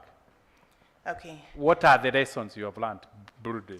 Yeah, thank you very much. We have set up a special team within the group Special Assets to focus specifically on the Spire Bank book. A number of the matters, about 60% of the matters are in court. So there are discussions that we are having to see if we can have out-of-court settlements on these exposures. There are some judgments that we have already seen coming through as late as last week on some of the significant exposures. So we are already seeing a roadmap towards collection of these numbers. As to exact figure, we see at least 50% of these numbers coming through within this year, and the balance of the 3.3 billion in the coming year. I'm confident because we've taken time to deep dive into these numbers, and there are actually some that we are having negotiations with the customers to restructure. Given the fact that we now have a book and we can be able to extend longer term tenures to them, there are some of these formerly distressed assets that discussions are now in place to give them the right pricing as well as the right tenure facility to ensure that they then come back and start performing. Thank you, James. Yeah, we will support customers to recover, but we are glad that the documentation is right, the securities are in place, so recoverability is good, but we also want to give customers an opportunity to salvage their businesses. So it's not driven, given our position, given our liquidity, we can have significant forbearance. So no customer should feel threatened. As Christine said, we are negotiating and will give customers opportunity to maybe take a longer period so that they save their businesses. I hope, Justin Mwangi, that answers your question. And that gives us, thank you very much to the two of you. That gives us an opportunity maybe to come to the floor. If there are any questions that have come from the floor, we can take. Yes, very good. Give Jones the mic, and there is a mic at the back, Alex, next to you. Okay, whoever has the mic then can ask the question. And Alex, there are two hands up. My name is Ali Sheikh Mohammed from Kenya News Agency. Allow me to take back to a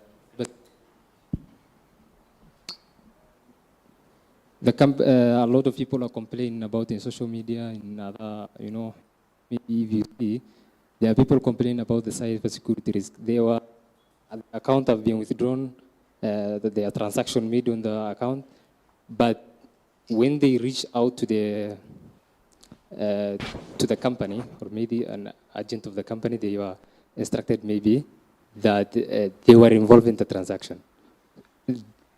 The transactions were made from their phones.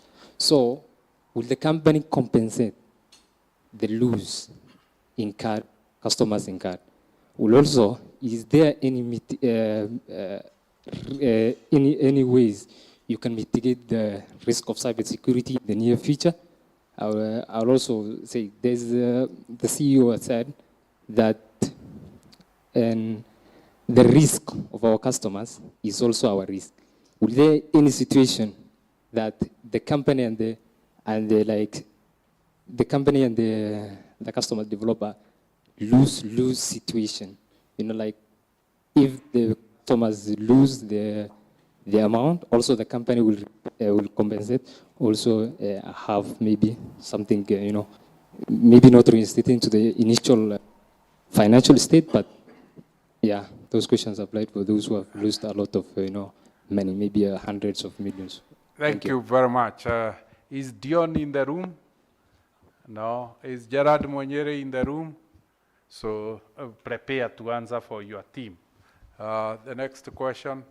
Thank you. Thank you. My name is Anzao Jones. Mr. Chairman, I want to say I was touched when you said the regional business was growing, and I want to remind you from time to time in our NGM, I've been asking you to expand regionally. Today, I want to know whether you have also plans on expansion on regional business, which you have emphasized that it is doing the work intended in this bank. Thank you. Thank you very much. Brent, a question on regional expansion. Daniel Kemodo is my name, and thank you, Daktari, for what you have demonstrated to us. So my two very first questions. Number one, you have said transactions outside the bank currently is 98%, if I got you well. And you said cashless transaction, as we speak, is around 82%. Now my question is, with 98% of all your customers not attending to the bank, the brick and mortar, I'm sure you have so many branches in Kenya and the other countries. Do we really need these branches where there are fixed costs, where you have to pay rent, you have to pay electricity, and all those things, if you are approaching where 100% of us will never go to the bank? That is question number one. Number two, I have seen your balance sheet. Government securities, at this time when we are seeing that the interest rates are high, we can see sometimes you have said a very good analogy, taking from brother, giving to sister. And that is very good. Suppose you give to sister, and then that sister is not able to give you back the money you give to your brother. So you see there now, and with that I saw the government securities investment increase is 1%, from 389 to 392 billion. Didn't you see the need of maybe adding some more interest, more investment in government securities, where at least you are sure that the brother's money, even if the sister doesn't refund or is not able to pay, the brother's money is secure? And then number three, what Inzao has asked, and that is my last question. We have seen another company which deals with money and other things have been granted license in Ethiopia. And Ethiopia, I think, could be even a better market like DRC. And as you have said that DRC sooner or later will come to overtake Kenya, I don't know how far you have gone, because we have now seen that Kenyan companies are being granted license in Ethiopia, which is, I think, a very good market. How far have you gone, or are you planning to go there sooner or later? Thank you very much. And thank you for the good work. Thank you for the dividend that you gave us, although it is going to be approved. And I hope that you continue with that trend as we go along. Thank you. Thank you. Let's first of all take those three questions. Sam, do you want to speak to fraud? Thank you, James, and thank you for the question. So, as I mentioned earlier, fraud is one of the principal risk areas, and we appointed a group head of fraud risk management, who unfortunately is not here today, but he articulated a framework that was approved by the board that speaks to how we manage fraud: the people, process, systems, the governance, the risk appetite around fraud, and also specifically in relation to digital transactions and services, how we engage with the customers. So number one, the messaging that we send to customers around how to secure themselves when transacting on the channels. We provide a lot of customer education through television, through print media, through SMSs, and other ways. Essentially, the messages say, do not share your personal information. Do not hand over your ID numbers. Do not give your account numbers. Do not give your names and other details to other people. These are likely going to be fraudsters. Secondly, the message says, if the bank is ever going to call you, it will use a single number, a universal number, 0763 000 000.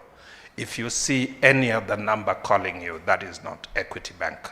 And if there is a change in that number, the bank will communicate again officially. Thirdly, the bank has implemented numerous controls to secure our customers. Keep in mind that any controls that are implemented are a trade-off or a balance between the customer experience vis-a-vis the security that comes with the controls. So they have to be balanced. But amongst the controls that we have implemented are device recognition. So today, working with telcos, our systems are able to tell if a strange device, a strange phone is being used to access your number.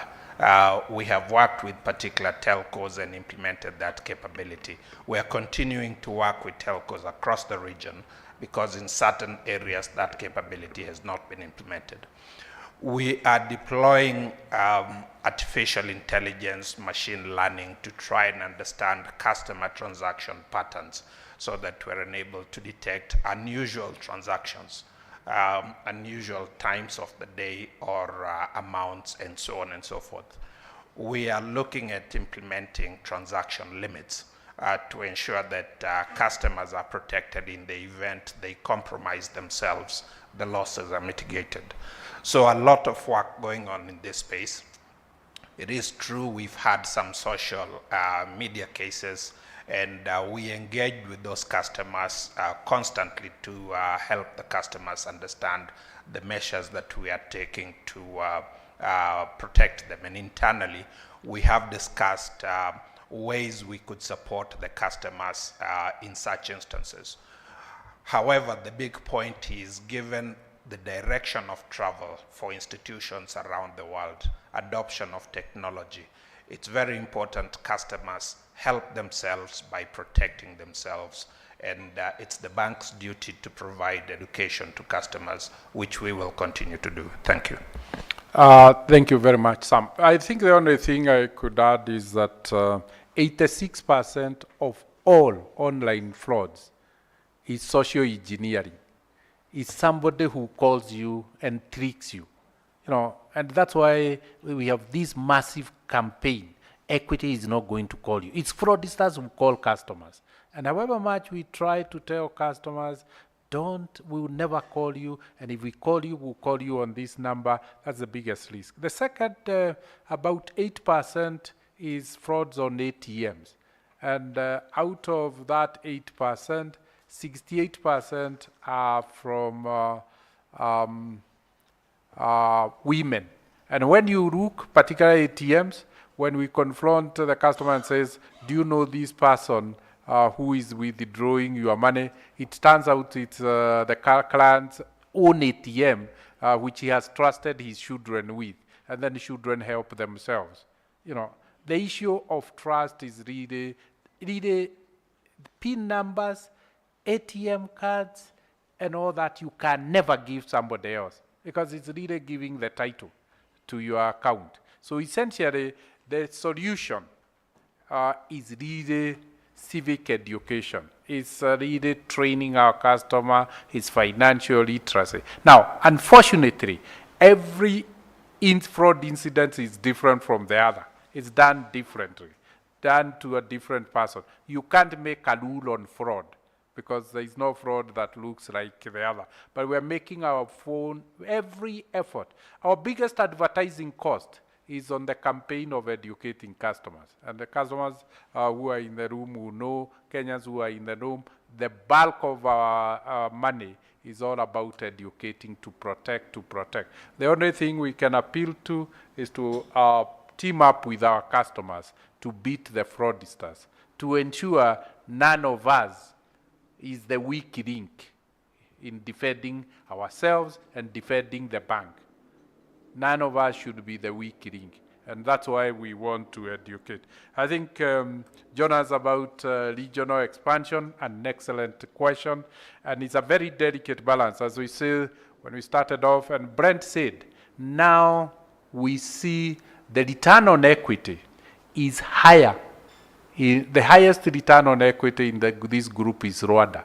So it means that opportunity, it may be small, but it has the highest return. It's not about the size, it's the quality. It's the most quality subsidiary we have. MD for Rwanda, Huntington, I think you're in room. Maybe you could start. That is a man who is leading us in efficiency. So thank you very much, Annika. So essentially, what we are seeing increasingly is that there is need to support that program. But it's a delicate balance because we made a commitment that whatever money we get, we'll give 30 to 50% of it to the shareholders as dividend. We want to look after our shareholders. Yet that is the money that is funded. So the reason why the pace of going to countries is slow is a delicate balancing act of how much do you pay dividend out and how much do you use to expand. But it looks like the guidance is that shareholders would be willing to generate some more capital, and particularly for Ethiopia. We are studying Ethiopia very closely. As you all know that we have a rep office in Ethiopia. We want to see how it plays out. Sometimes it's good to be cautious, remember, we're a very cautious bank.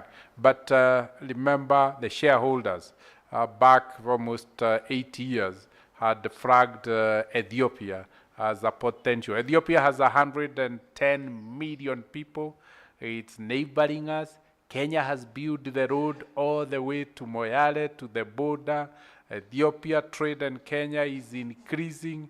So it's a very good opportunity. It doesn't have international banks, so we'll be only competing with the local banks. So it's a very attractive opportunity, but as you always see, we do a lot of planning, we do a lot of analysis, and we now have an economist to analyze the economics. The timing is also very important. And we keep on looking around. We see that DRC, the trade corridor, comes through Tanzania and Zambia. Would then Zambia be a good, because we follow trade, is Zambia a good target? The rest of the cargo that doesn't come to Tanzania goes to the sea through Mozambique. Is that a good target? So essentially we follow the customer. Remember, equity is all about the customer. It's all about supporting our people to expand opportunities for them. So anything that is within their trade routes, we will, but we will really put the focus on delicately balancing, taking care of our shareholders through dividend and funding expansion for them. So that's why we called it a strategically planned expansion, so that it doesn't weaken our ability to pay dividend to shareholders. Sam, there is a big question here about customers have gone online, do you still need branches? Sam is our Chief Operating Officer, so those who may not know, he was the first beneficiary of our equity leadership program. He got the first internship after finishing, that was 1998. After finishing, he joined the bank, became through the ranks, became a branch manager, a regional manager in Nakuru, Eldoret, then went Chief Operating Officer, South Sudan, then went to Rwanda, became the first managing director, opened the doors. After 4 years, we were struggling in Uganda. He took transfer from Rwanda to Tanzania. He left Rwanda. He established Rwanda as number 16. He left it at number 8. Huntington has brought it to number 2. He found Uganda number 18. He left it, I think, in number 5. And Anthony, where is Anthony? Anthony has brought Uganda in just the 1 year from number 5 to number 3. Number 3. So Sam has now been given the task of bringing efficiency, productivity, and effectiveness in the bank as the Chief Operating Officer. So whether it's Turnloud or what is, or Greenfield, whatever it will be, so he's the one in charge of networks, yes? And maybe you could also talk a little bit about systems, and I can see Marshall, you can join Sam and talk, because if you are moving from branches, you are moving to technology platforms. So Marshall, Sam. Thank you, James. Our shareholders and investors, that's a good question on what will happen to the branches and why then increase the number of branches as digitization goes on. We've seen the numbers, 82% of the transaction now transacting cashless. You've seen 87% of the loans still not through the bank branches, the brick and mortar. I'll speak slightly about the three models that we've kept using and studying on the involvement of that. One is the brick and mortar, the branches, but we also use the partners who are the agents and the merchants. These are our esteemed partners who we continue giving financial products and services to our customers. But beyond that, the most efficient is the digital one and the online. It's a very efficient way of doing that. Now, these three channels or avenues of distribution evolve with time, and that's why every quarter we keep giving you the numbers on how we are progressing. But it's a journey from a digitization in the market on what's happening, calling our customers, and the approach that we keep using is the spoke and hub.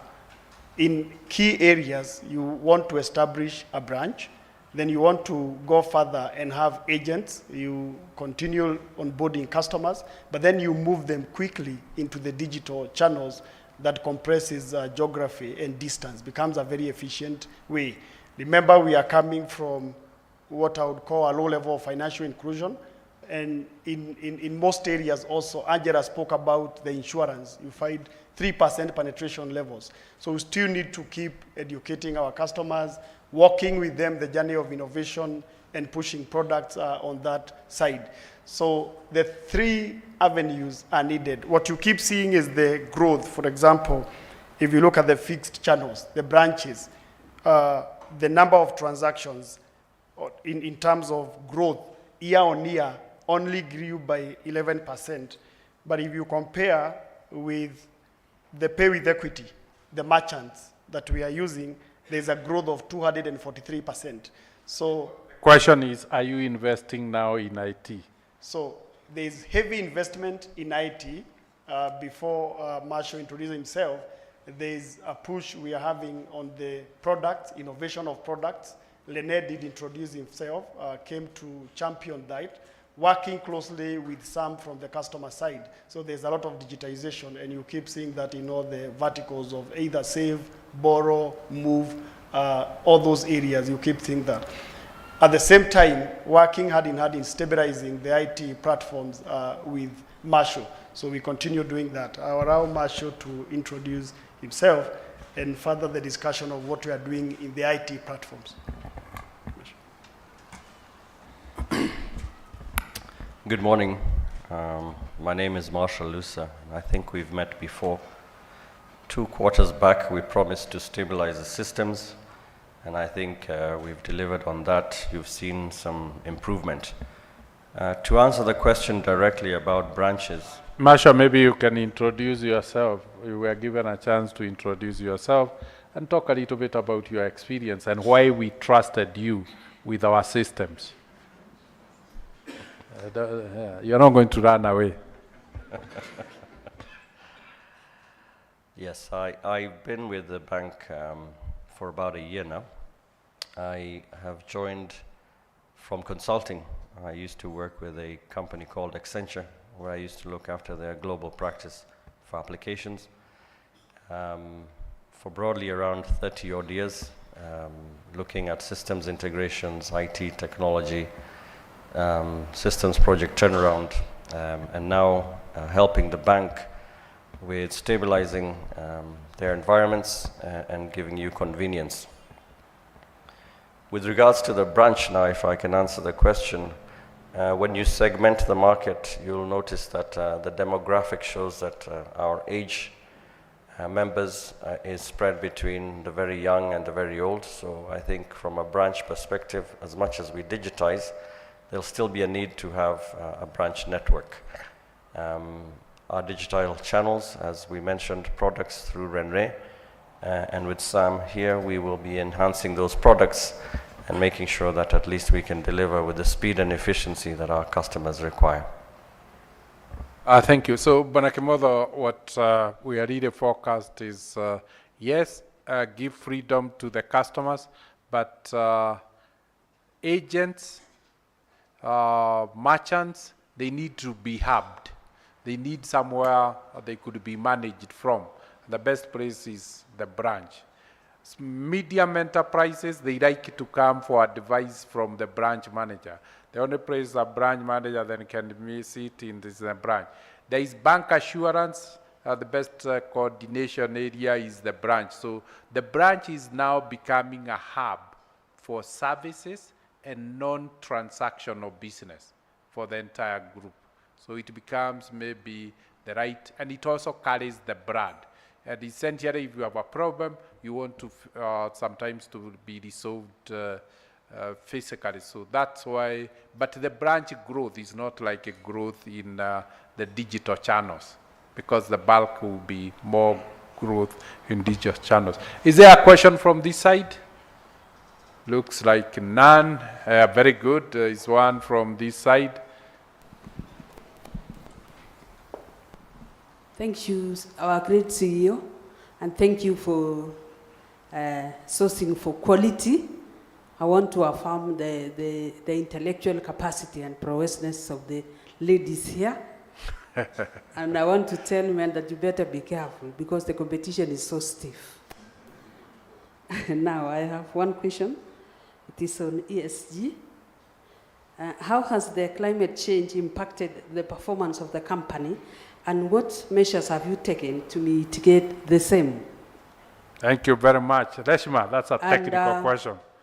Just like I said, I'm a very passionate and loyal shareholder, and I'm going to sing you a song regarding our purpose. So once the question has been answered, I'll give you a chance to sing for us. Thank you. Yeah. Thank you. So what have we done around and the risk to us on climate change? Number one, we've amended all our risk management procedures. When we're providing any loans, we do an environmental and social due diligence. One of the very few that have actually incorporated specifically climate risk into that assessment. So all our loans that are being processed now will have climate risk assessment going through with them.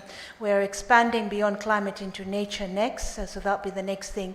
The other thing that we're doing is we are running scenarios where we look at climate change and we look at the effect on the portfolio, and then we work very closely with our credit teams and our business teams to ensure there's something we can do around managing that. The third thing that we are doing is we are specifically working with funders and other investors in terms of bringing technical assistance in terms of how do we manage climate risk and how do we help our clients in terms of managing technically, but also then providing them with the funding that they need for climate risk mitigation and adaptation.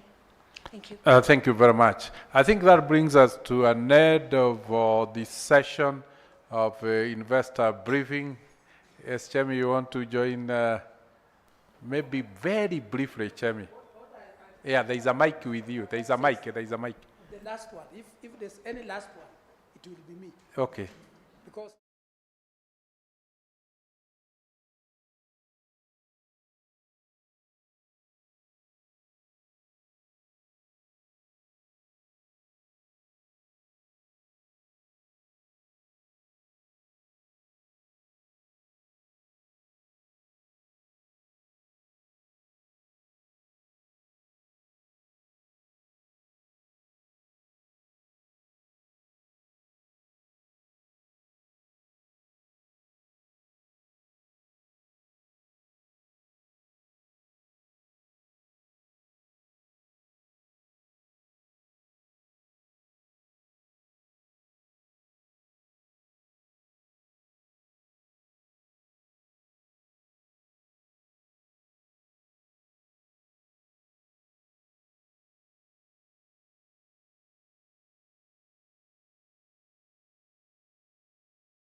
tunayo benki inayotufaa sisi wateja na wafanyikazi, tuko pamoja, lengo letu moja, kuyaboresha maisha ya watu, kujitolea kwa huduma bora, kuendelea kwa uaminifu, kuhudumia wote kwa furaha. Equity benki inayotujali. Benki yako, benki yako, benki yetu ni Equity. Ni benki ya watu wote, ni benki inayotujali. Huduma kwa jamii yetu, unaendeleza barani kwetu, mashikano ya furaha, maendeleo unayoyaleta. Benki yako, benki yako, benki yetu ni Equity. Ni benki ya watu wote, ni benki inayotujali. Tunainuka kwa uwezo wake, Muumba wetu tunamshukuru, kwa ufanisi anatujalia, barani mwetu twasonga mbele. Benki yako, benki yako, benki yetu ni Equity. Ni benki ya watu wote, ni benki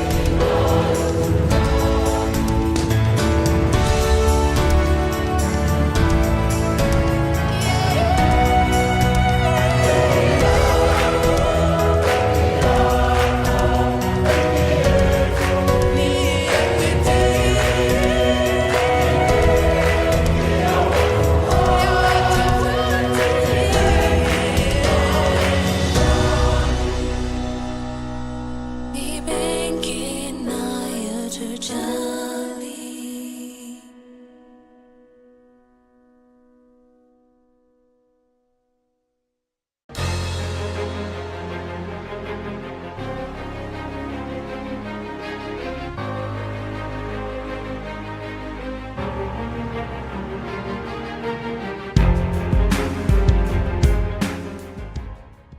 My name is Rosmina Ayeko. I'm an incoming freshman at the University of Connecticut, and I'll be majoring in biomedical engineering, and I'll be doing a minor in cognitive psychology. I started schooling in Donholm Primary School, where I finished my class 8 and I scored a 328 out of 500. Transitioning from primary school to Mount Lavena wasn't an easy one, especially because the students I met here were highly performing students. So when you rank us according to a KCP, I was the last person. Gradually, I was able to grow from a C- in Form 1 to a B- in Form 2, a B+ in Form 3, and in Form 4 where I got my first A during my KCC result. She came with 328, and then she has left with a name. It was very encouraging even for other girls. And she also came back after the result to talk to the girls and explain to them if she has made it, they can also make it. So that is also an inspiration that Rosmina is not just a success by herself. She's a success, but want others to succeed. When I was chosen for the leadership program, I came in as a normal scholar, and even through that process, it was very empowering for me. I learned how to have mental grit, because the application process isn't as easy as someone would think it is. It requires a lot of stamina, it requires a lot of emotional strength, because when the decisions start coming in, you'll get disappointed by some, you'll get elevated by some, but the ability to remain grounded and anchored with your stamina and having that mentality that it is possible and I did my best and I will get it, that is what enabled me to stay strong throughout the process. And I finally got an admission to my first choice university, which is the University of Connecticut. It is a blessing to have Equity Leaders Program. This is something which has a great impact to these young people who perform well and are unable to achieve their dreams. It's even boosted her self-esteem. She can stand in front of people and address them. Ayeko Rosemina Adoyo, Mount Lavena Girls Secondary School, University of Connecticut. Dr. James Mwangi has been a significant part of my journey as a person. We had a virtual coffee chat with him after we gained admissions, and talking to him and him telling us how he journeyed through and how he started as just a normal person and he works through everything. It is just an encouragement and an inspiration to all of us that you can start from anywhere. Getting the wisdom from him during the airlift ceremony encouraged me to have strength and faith, because getting an admission is one thing, but transitioning to school is another thing. There's a whole lot of emotions concerned and, sometimes fear of whether you'll be able to fit into the community. What I hope to do is to venture into the STEM world as a woman and inspire other women that it is possible, because when you look at the STEM area, as far as your career is concerned, the niche of women is very low.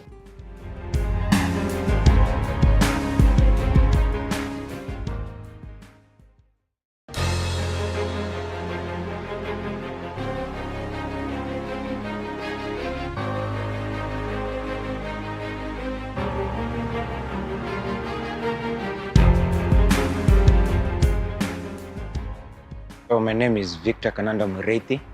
I'm 21 years. Where I come from, it's in Kitengela. I was a Wings to Fly Scholar 2015 cohort. So I did my KCSE in 2018. I taught Kajiado County during the KCPE. The teacher took me to Equity and told me about the program. I was admitted for the scholarship. The selection process was very, very transparent, because considering that I didn't have anyone who could hold my hands to get into a good high school, I was awarded the letter by the President. The President, His Excellency Uhuru Kenyatta. Victor Kananda, Kajiado County.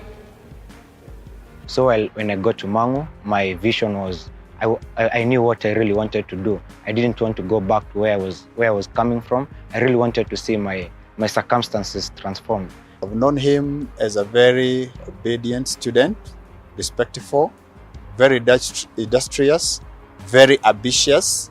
We have worked with him in a number of programs. He was a student that could be seen even by other teachers as a student who can be a leader, who can help others and direct others in their lives. Equity didn't just hold our hands and then wait for us at the other end of the Form 4 education. Throughout, consistently, they were giving us mentorship. They assigned to us mentors. They consistently gave us mentorship programs, and that is what I can attest that I'm one of the fruits. I'm a product of the mentorship that they took us through. People like Dr. James Mwangi, there was Dr. Helen, and a number of other dignitaries and privileged people from Equity. After finishing my high school education, with the grace of God, I was able to pass my Kenya Certificate of Secondary Education, that's KCSE. So Equity, I got an A- of 78 points. The Equity absorbed me to the Equity Leaders Program, and that is how I joined Equity Leaders Program. I was posted to Kitengela branch. I was working at Kitengela branch as a relationship officer, that is a teller. Next, they gave me the mentorship, how to join global universities. So like after getting my scholarship, Equity didn't just leave me at that point. They also held my hand, and they also gave me an airlift token so that they can facilitate my transport from Kenya to Hungary, and also some other funds that can help me settle. So we met Dr. James Mwangi, who also helped us and gave us some nuggets of wisdom. Victor Kananda Mureithi, Mangu High School, University of Debrecen in Hungary. I got the scholarship to study aviation as a professional pilot via the Stipendium Hungaricum scholarship. That is the government of Hungary giving scholarships to the students in Kenya. Once I'm back in Kenya after studying for the 4 years, I'm really passionate about Kenyans, and not only Kenyans, but the Africans at large. I really want to restore the dignity of our people, because I believe that Kenyans and Africans, they have the mindset, they have the capability, they have the abilities to become the best that they can. I really want to come back in Kenya, maybe set up an institution that can raise, maybe a flight school that can help other Kenyans to undergo the same thing that I went. Maybe I also want to start a foundation that I can sponsor other students and hold their hands like my hands were held. Because I believe, given and granted the opportunity, the brain power that you have in Kenya, it can transform the world.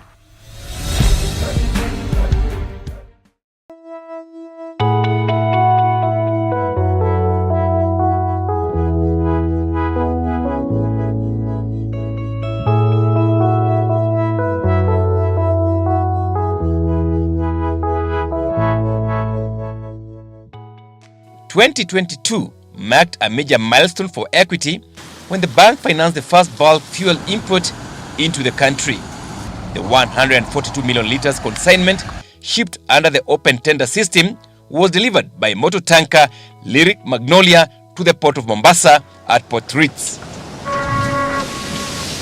It was another first for a consignment to be discharged at Kipevu Oil Terminal 2 ahead of the commissioning of the new jetty by President Uhuru Kenyatta.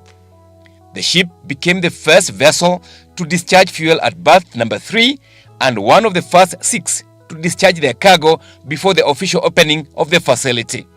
Others were SFL Puma, Proteus Havone, Jack Pushpa, Bass and Red Ruby. It was, however, Lyric Magnolia that delivered the largest consignment of petroleum, accounting for 22% of the 524 million litres discharged to the Kenya Pipeline Company storage facilities. The Equity customer delivered 41% of the 291 million litres super petrol delivered by 3 ships for consumption in Kenya and the hinterland. The voyage from Amsterdam in Netherlands took 20 days under an elaborate coordination of activities between the ship operators, the cargo owner, and authorities at the port. The Lyric Magnolia, we got the nomination to bring the vessel at the new KOT terminal, which was brought at the KOT 2. So once we received the appointment, the master of the ship starts communicating to us directly, giving us ETA notices. ETA means that expected time of arrival notices to us on daily basis as per the instruction on the charter party. So the master once he gets the nomination and appointment of the shipping agencies, they start sending messages to us and to the receivers as well. The cargo is not only meant for the Kenyan market, but it also serves for the landlocked countries like Uganda, eastern of DRC, some goes to southern Sudan. So there's a lot of movement of cargo. The fuel consignment, worth 15 billion shillings, is the first of many shipments to follow in line with Equity Africa Recovery and Resilience Plan pillar on trade and investment.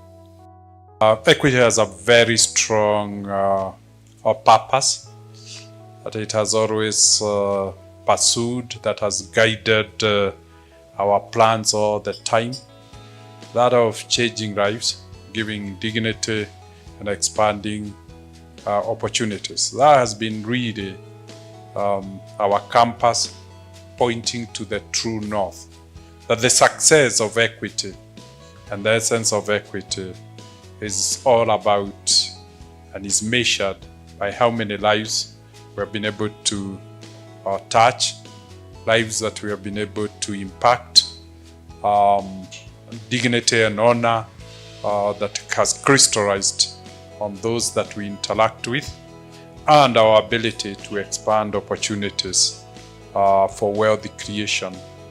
The central question in East and Central Africa is whether we can build back better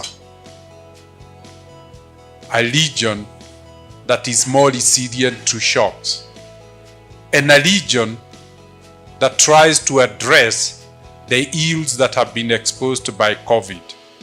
The region has been asking, can we create local, national, and regional supply chains?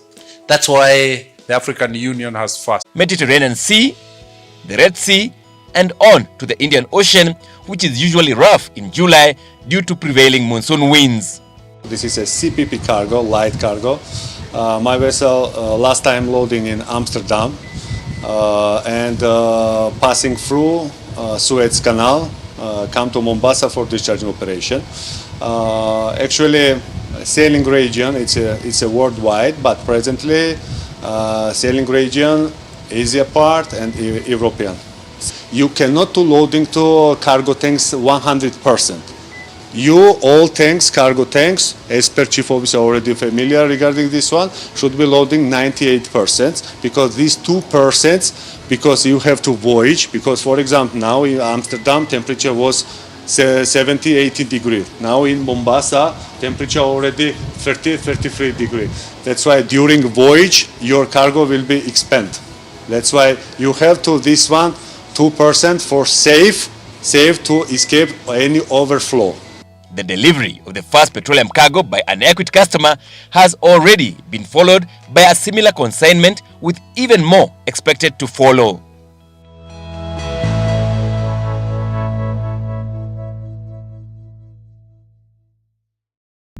Equity PayPal withdrawal service is now available on Equity mobile app and Equity online. Link your PayPal account and get your money within 24 hours. Enjoy withdrawal limits of up to $10,000 per transaction, access to Equity loans, and efficient 24-hour support. To link your PayPal account, download the Equity mobile app from Play Store or App Store, or log on to Equity online on equityonline.equitygroupholdings.com to get started. Equity PayPal withdrawal service is now available on Equity mobile app and Equity online.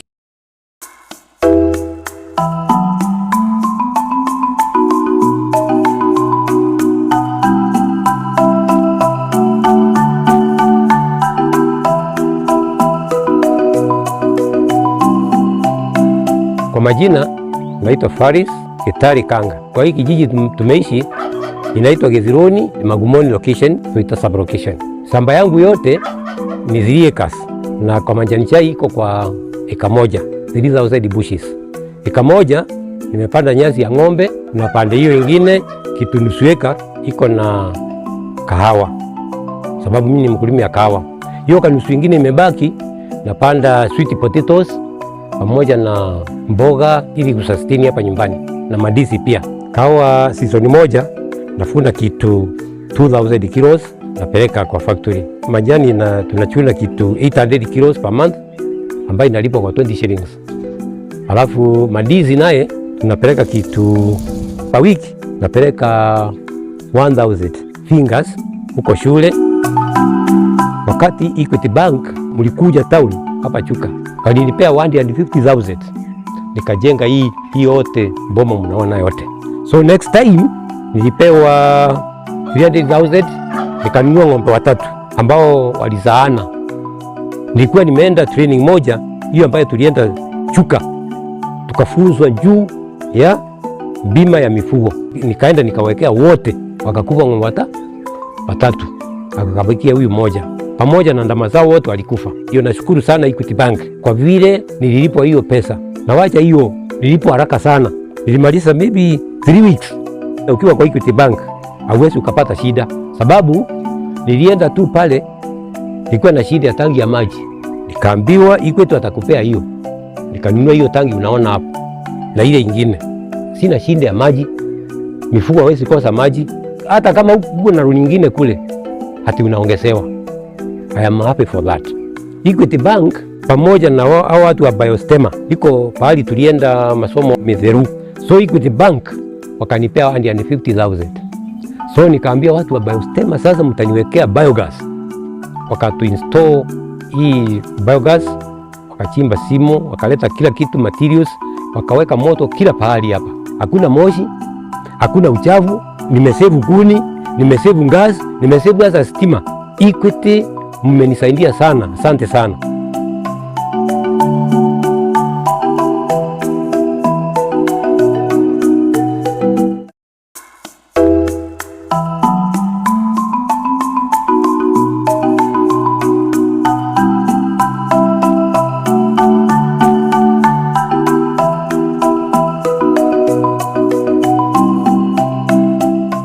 Mimi naitwa Stanley Maina, na nafanya kazi ya kulima mchele na hapa mahali kunaitwa Wamoge.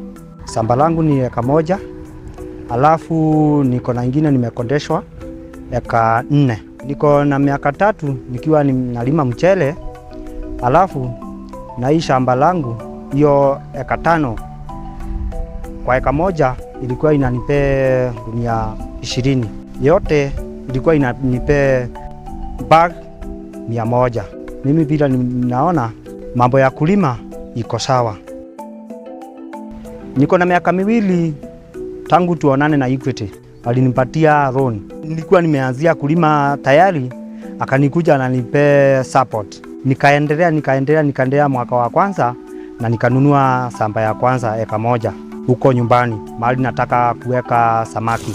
Nimechimba mtaro ya kuweka maji kutoka kwa mto mpaka kwangu, niko na kilomita 2. Sasa nataka pipe piece 350 niingize maji huko niendelee na kulima samaki. Tukaendelea tena nikasave kitu, alafu nikaenda tena huko wakanipatia 350 nikanunua shamba ingine ya mchele hapa tu. Sasa mimi vile naona mambo ya uhusiano yangu na Equity iko sawa. Juu imeniunua kutoka hapa nikaenda mahali ingine. Nina mafunzo nilipata kutokana na Equity.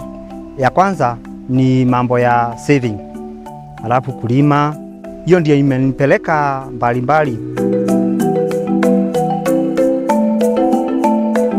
Nikasave mpaka tangu za hii nilikuwa na save every week, nilikuwa na kama 150,000. Hiyo ni saving yangu. Mafunzo ndio imenipikisa hapo. Mimi vile nimekuwa naingia kwa WhatsApp, nilikuwa na waambia mtu akitaka mchele ananiona. Nimeandika huko kwa WhatsApp. Alafu ananipigia kwa wingi na ninawapelekea. Na tulifundishwa hiyo mambo yote na Equity.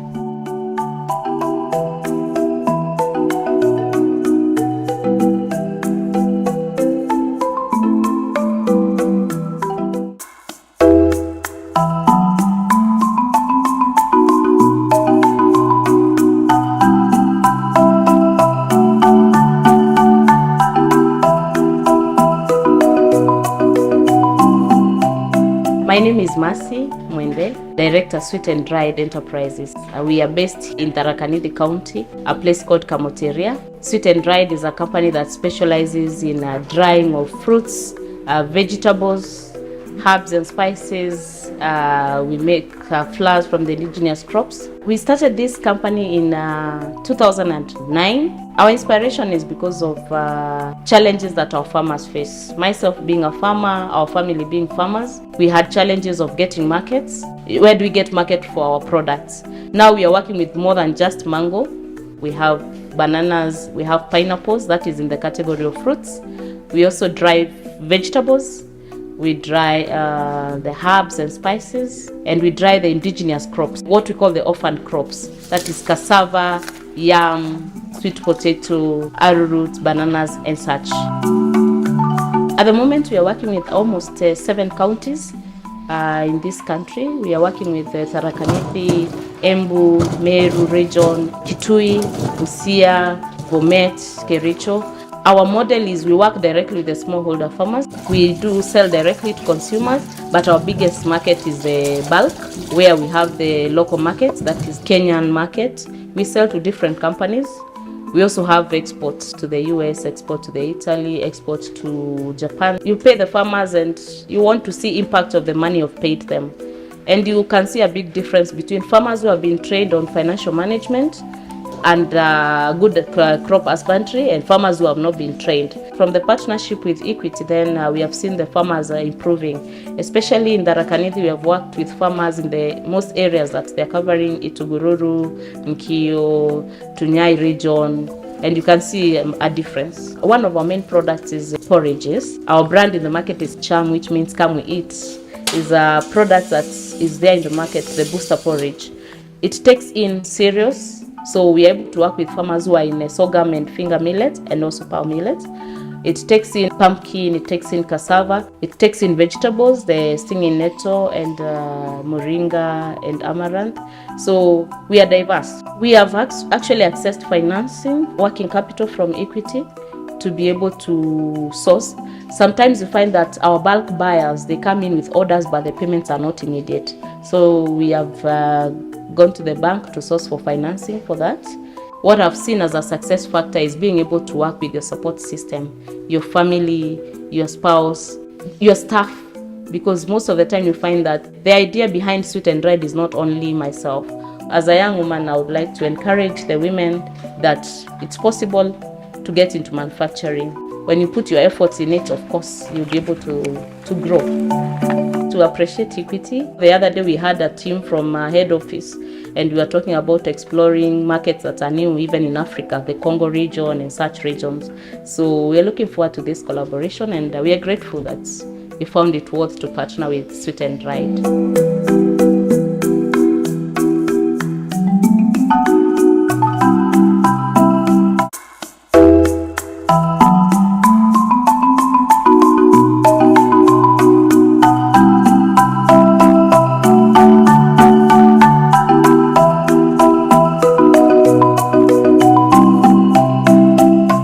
Jina yangu naitwa Tyson Mbogwa, niko na 30 years.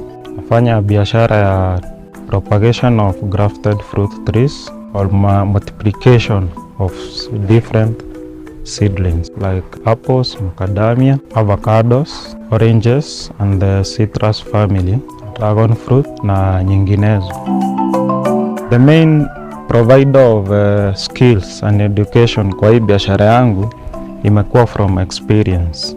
Wale watu wako hapa permanent ni watu 4 pamoja na mimi, so we are 5 of us. Na wakati kuna kazi mingi passions, napata between 10 to 8.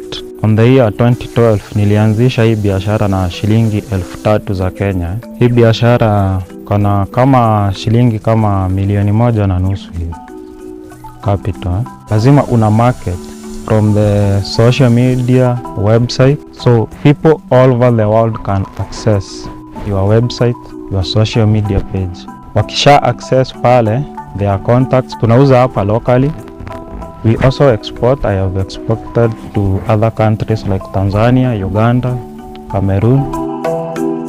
Saidizi wangu wa Equity Bank, kwanza niongelelea program yao ya Farsat ambayo imenifunza mambo na budgeting, record keeping na management, vile naweza manage funds zangu. Amenisaidia kupanua biashara yangu. Nilianza na shilingi 3,000 na nilikuwa na miche 300. Walinisaidia kifedha kukuza biashara yangu, kumultiply. Ndio maana unaona kutoka seedlings 300 nimeweza kuachieve 57,000 seedlings. On 2015 ndio nilipata my first credit kutoka Equity Bank 400,000 kuendeleza biashara yangu. Nilisumbuka sana na maji, bado nikatembea pale Equity Bank, ilikuwa bado na loan na wakaweza kuniongezea pesa zingine.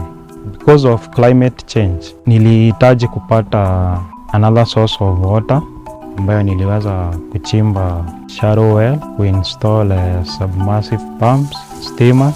Through Farsat walinifundisha, nikaweza kudiversify. Nimediversify na nimekuwa agent wa supply nuts to processing factories, of which nanunuaga tani 3 kila siku za nuts hii macadamia from the same education ambayo nilipata kutoka kwa Farsat. Nimeplan for the future. Niko na mpango wa kununua dryers ambazo nitakuwa nikikausha macadamia. The next 5 to 10 years naweza kuwa na factory. I'll be processing. Nitakuwa napata mbegu kutoka kwa wale wakulima ambao nimekuwa nikiuzia miche tangu mwaka wa 2015.